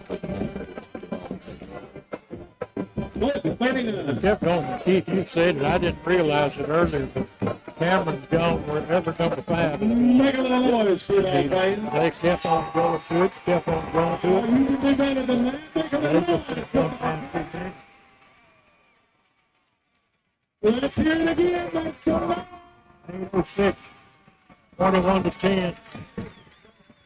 Shadows with an empty backfield. He's back to pass. He's looking. He's got time. He fires it across the middle. It's complete to Tucker at the 10. Down to the 5. He's still on his feet at the 1. And Tucker come in at a tight end, and the Bulldog Shadows hit him in stride. I think it was 35 Hicks that caught the football. It was Hicks, but either way, Kurt, what we did, we lined up. We had Keelan Simpson over here outside with the receiver, and Hicks just ran a route straight down the middle of the field. Big play for the Bulldogs. It was 35. I thought it was Tucker guys, but nevertheless, it was the 2 big guys working in that power set. Make some noise, Bulldog. Down to the 1-yard line. I'll tell you what, Hicks on the touchdown. Will come down. Bulldogs, Shadows looks to the front. He hands it to Simpson. Looks inside. Goes outside. Touchdown, Simpson. The New Albany Bulldogs take a 27-10 lead over the Ripley Tigers. Let's go. I can't tell you how good Keelan Simpson is. I'm telling you, the young man is just running the football in the middle. There's nothing there, and he's so powerful, but he's quick too on his feet. Gets to the outside, and when he gets ahead of steam, they don't want to try to tackle him out there, not a defensive back. Now, and he's got that one thing you can't teach, Keith. He sees the field so well in front of him. He doesn't have to think, well, do I want to cut here? It's automatic to him. Extra point by Tallahatchie Gourmet. It's up. It's high. It's long, and it is good. And now I think we've got a flag on it. I'll tell you what I see going on the far side, folks. I see folks headed for the X. I think Coach Stokes was talking to the head guy. And I know what it is because I saw it earlier and knew exactly what happened. Unfortunate conduct. Only the third penalty against the Bulldogs tonight, so it's very, very good in that. And the Bulldogs lead 28-10. But we definitely wanted to lose a school or close to be late players for next week's game. We're going to send it down to Paul Henry. Paul, all we got out of that's a penalty, correct? Yes, sir. Just had a little extracurricular after the play. A lot of excitement down here on the sideline, though. Hey, we're ready to finish this thing off. Well, great call by our offensive coaching staff right there. Caught them off guard with that. Like we said, we lined up two receivers out to the right, two to the left, but out to the right, we had Keelan out there with them. Looked like we might try something there, and we faked it kind of that way, and then Hicks was lined up at a tight end on the left side and just ran straight up the middle field and actually made a really good catch. The crowd of New Albany will be performing after the game. Stay with us and support our Bulldog marching band as they prepare for state championship on Saturday. And I thought he led him just a little bit too much, but Hicks came down with it, and it was one determined to get as close to the end zone, if not in the end zone, as anybody I've seen all year. Well, I think the visitors had enough Grace Alexander reputation to do all. Those stands are empty and quick. Here's nice kick Dixon right here. Good kick. Brooks goes back to the 20-yard line, picks it up on the hop. Taking down the basement. DJ Robinson. DJ once again. Alexander, Kurt, that was a great kick right there. Kicked it over all of them. And DJ did a super job of getting down as quick as he could. Made a big play.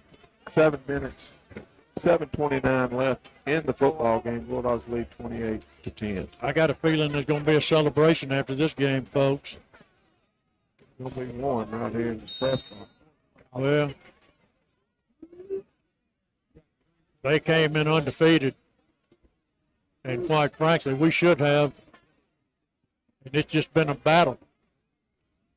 But the New Albany Bulldogs have come through. Come on, defense. And a big part of it is getting this defense up and just refusing to let them get this running game established any momentum whatsoever.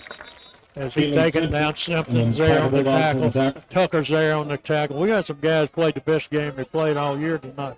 I've seen Tucker in on more tackles tonight than I've seen the last 3 or 4 weeks. Coach Simpson working at a linebacker. Second down, 6 for the Tigers.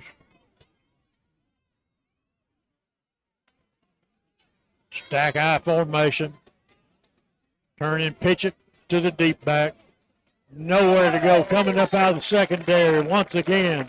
Number 11 all over the field. Cameron for the Bulldogs. Great play, as you said, by Cameron. I mean, he's trying to play defensive back and watch not let number 5 28, get 29. deep on a pass, and he comes up and makes a great tackle. Really good job by the guys up front. Third down and about 7 yards to go for the Tigers. When is the last time we played a defensive football game like this, Keith? I can't even talk about it. I just want to get the clock running. 2 tight ends set in a wishbone formation. Turn and hand off the pitch. We've got a stoppage of play. We've got a timeout on the field is what we got. We're going to take one with them. It's finally game time. The smell of the fresh cut grass, the sound of the drums as the band gets ready to perform, and of course the roar of the crowd as our hometown New Albany Bulldogs enter the field. Jody Walls and Brady Brock with Gumtree Mortgage here in New Albany remember those days and agree they were some of the best. They also want your mortgage experience to be the best as well. They pride themselves on excellent customer service and establishing a personal connection with their clients. They also have the knowledge and programs to fit your mortgage needs. So whether you're building, buying, or refinancing your current home, they want to help. Call them and set up an appointment today. Jody Walls and Brady Brock with Gumtree Mortgage. Let them help make your dreams come true. Go Dogs!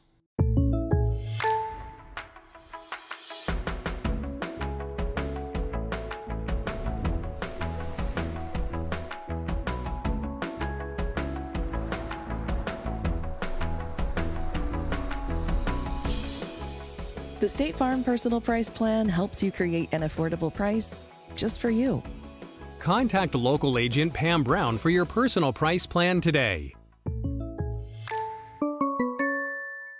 Football game 28-10, 5:51 remaining in the football game. Tigers have no choice but to punt it away. Well, number 11, man, I'm telling you, young man, we've talked about him a lot this year, but tonight, to have the assignment with number 5 and then still be out there tackling like he's doing, just good job. Guys got a final score. Myrtle was defeated 28-27. Well, that was must have been a thrilling. Yeah, it must have been. So the Hawks got beat. Hawks got beat 28-27. Let's go, Bulldogs. 5:25 remaining in this football game. New Albany leads the game 28-10. And they've got the football right at midfield. Monday and Tuesday, the boys golf team will tee it up. And I'll have to say, the season, the Dancing Rabbit Golf Club at Pearl River Resort. New Albany's look like the better team of the two. They not only are leading the game, boys golf team. And then don't forget, next Friday evening, November 3rd, they refuse to let Ripley get their game going, which is a running game. They forced them into passing the ball. And again, you got to admit, Long was injured. And let's cheer on our Bulldogs. But, I mean, they won 8 games with Reed at quarterback this year. So ball at the 50-yard line. Shettles has got his team up to the line. He's got Tucker working as a tight end. We got a 2 tight end set, I think. Hand off to Simpson. Looks one way, bounces outside, spins, gets 1 yard out of it, taken down. And the Bulldogs in no hurry now. Yeah, let that clock run out. We loaded up. We can run with this group in here that we've got. We just run this thing and get a first down, run the football, let the clock keep running. And it almost makes you wonder, Kurt, you know, we talk about Amory and Ripley last week was such a big game, and you go back and look at our results against Itawamba, and you and me and everybody in New Albany would love to play them again. I kind of wonder if their division might have been overrated a little bit. No question about it. I mean, New Albany is a better football team here tonight. I don't care if Long or Reed's quarterback. That's right. Power set for the Bulldogs. Hand off to Simpson. Looks inside, bounces outside, runs over a man, out to the 46-yard line. Gained about 4 on it. 3rd down and 6. Good hard running again there. Good job by the 3rd guys. and 6, ball at the 46. Let the clock run. Everybody have fun. Enjoy this.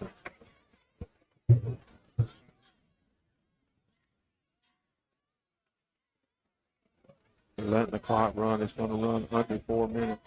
Play clock's got 15 seconds on it, so we'll let it run a little bit longer. Now we're coming up. We're going to run the football right here. Braden's going to take the snap. He's going to give it to Simpson off the left side. Not a whole lot there. He's going to push and shove, get a little bit more. Clock's going to run, get down to 4th and 5. 4th down. Clock runs under 2.5 minutes left in the football game. So the Bulldogs are going to send the punt team out to punt the football. They will let the clock run as long as they can. Punt team comes in. Johnson's running in, looking over the sideline. Still got 20-something seconds. We'll let this clock run down under 3 minutes left in the game before we snap this football. Johnson back to punt the football. Finally snaps a little high. Johnson's going to have a penalty flag and stop. Got motion on the Bulldogs. Had to get a 5-yard penalty and then try it again. Mark it right at midfield, Keith. Didn't get under 3 minutes. Got 3:01 left in the game. Johnson needs to just get him a good kick it away from wherever the Ripley return man is. This clock run. Clock is running. Yeah, that guy's on our side tonight. Good snap. Johnson got it away. Nice punt. Just when we needed, he gets a good one off. It's going to take a Bulldog roll inside the 15 down to the 10-yard line. I think they're going to bring it back to about the 14. It must have hit one of the Bulldogs. Neither way, Johnson comes through with a good big-time punt when we needed it. Well, good job there, no doubt about it. We needed that Ball one at to get the it back in the 13-yard hole. line. We've got Just a reminder 2 to stay minutes with and 30 us. seconds left in this football The game. Pride of New Albany Marching Band will perform after tonight's game. Tell you that this is Stay with us and chill now. in a game. Marching Band tonight. Just for the simple fact that you come into the game, all the hype, Ripley undefeated, and you all, it really just comes in here tonight. It really is, and I mean, the biggest part of that is that's a good football team over there that you're beating. And I got to mention that you said it earlier. We play our golf tournament with Ripley every week. I mean, every year, against Ripley.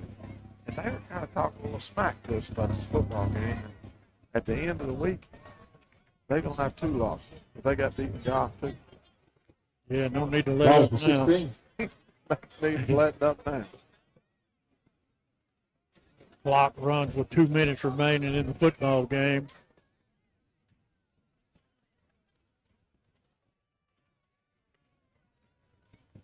The Bulldogs have pulled off what a lot of people are going to consider an upset based on the record. I agree with that. They're going to consider it. It's not an upset. That team's going to win this game. Well, we weren't shy about it all season long. We said we should have beat Senatobia and Itawamba, and both teams should have come in here undefeated tonight. Now, I know one thing, it's in the division game anymore, but I promise you, for this school, for this team, for this community, it's a big win for us. 2 tight ends as the clock runs down. Reed rolls right. He's looking, throws it down the sideline. DJ might have got away with one right there, guys. Kind of got a hand in there around the ankle a little. I think they both kind of just tripped when they were running. I don't know. I think you're probably right. They could have got DJ if they didn't. Of our fans and student athletes, the NHSA prohibits fans from the playing area before, during, or after the game. Violation of this rule leads to the school being placed on probation. Ball game in maroon and white.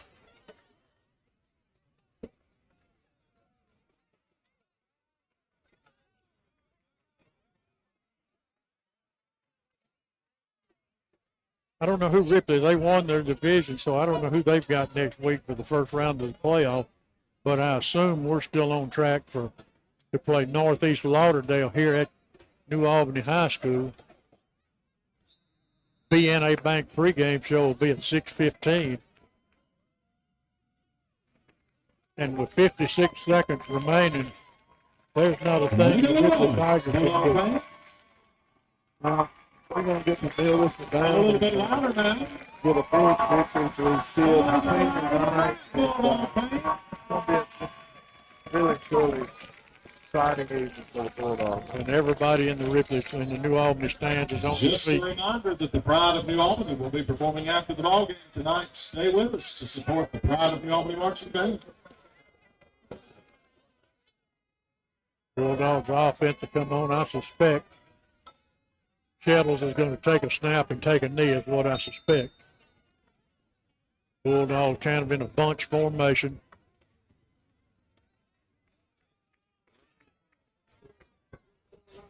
That's exactly what he's going to do. Clock's going to run. I don't know if they could stop it if they wanted to, but it serves no purpose at this point.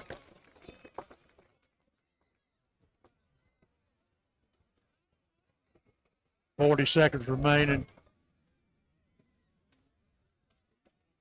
And it's just been another one of those good football games you see when New Albany and Ripley match up.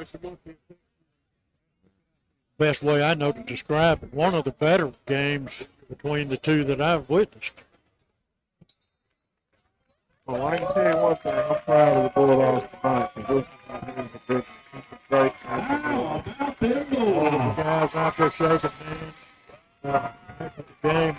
It's a big win for the Bulldogs.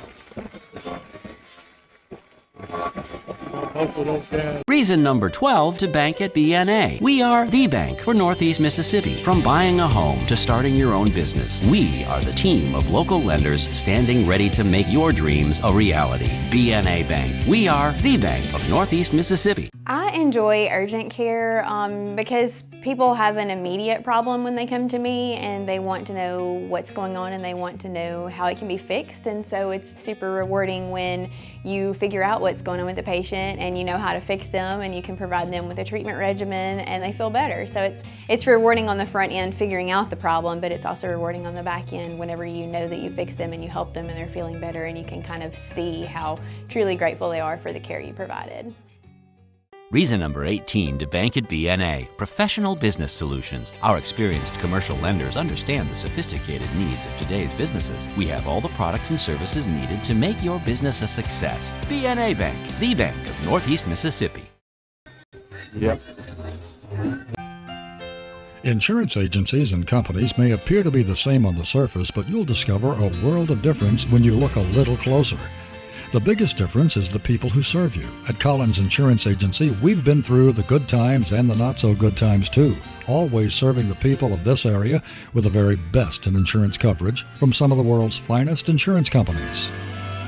Collins Insurance Agency in New Albany. What will I find at Van Atkins?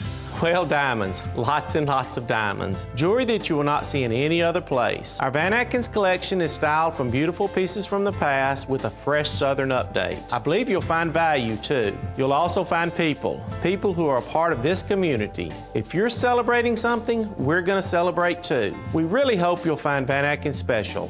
I'm Chuck Cooper, and I feel privileged to be a part of that. It's finally game time. The smell of the fresh cut grass, the sound of the drums as the band gets ready to perform, and of course the roar of the crowd as our hometown New Albany Bulldogs enter the field. Jody Walls and Brady Brock with Gumtree Mortgage here in New Albany remember those days and agree they were some of the best. They also want your mortgage experience to be the best as well. They pride themselves on excellent customer service and establishing a personal connection with their clients. They also have the knowledge and programs to fit your mortgage needs. So whether you're building, buying, or refinancing your current home, they want to help. Call them and set up an appointment today. Jody Walls and Brady Brock with Gumtree Mortgage. Let them help make your dreams come true. Go Dogs!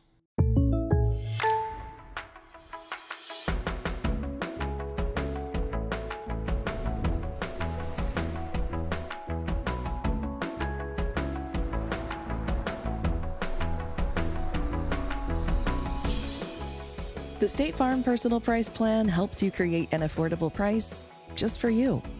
Contact Win for our dogs. Yeah, huge right there. Great team coming in. Be physical, challenge them all week.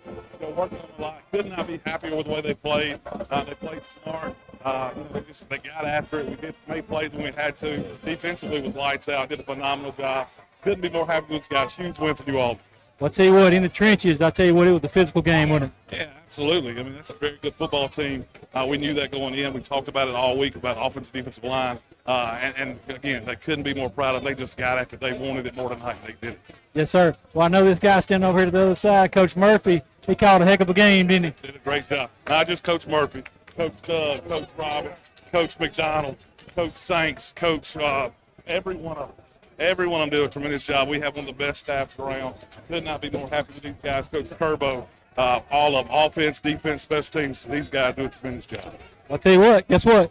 We got a football game this week, don't we? Home next week in playoffs. I think it's Northeast Lauderdale. We're excited about it. Yes, sir.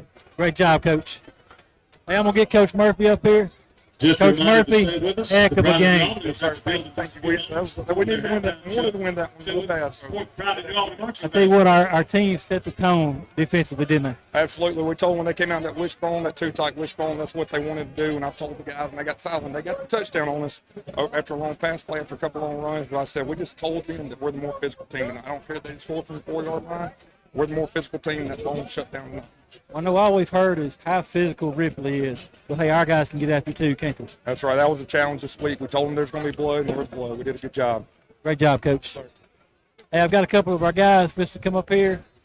Keelan Simpson, heck of a game. What do you think about that? Came out, had a job, and we did it. We executed it. I mean, we gave up a couple things, but in the end, we executed and came up with a win. The guys, Simpson was a bruiser tonight. Heck of a job. Great game and a huge, massive win going into the playoffs. Isn't it? Everybody was talking about Ripley this, Ripley that. None of that Ripley stuff. Hey, well, great job. Got one more guy, McCallum. Cameron, this was a lockdown cover tonight, and also got him a pick. Oh, Coach was preaching to us about being physical and stuff. That's what we came out and did. Huge win for the Bulldogs. Hey, guys, guess what? Next week, we're going to be hosting a football game, aren't we? Good luck in the playoffs. Take it back to y'all.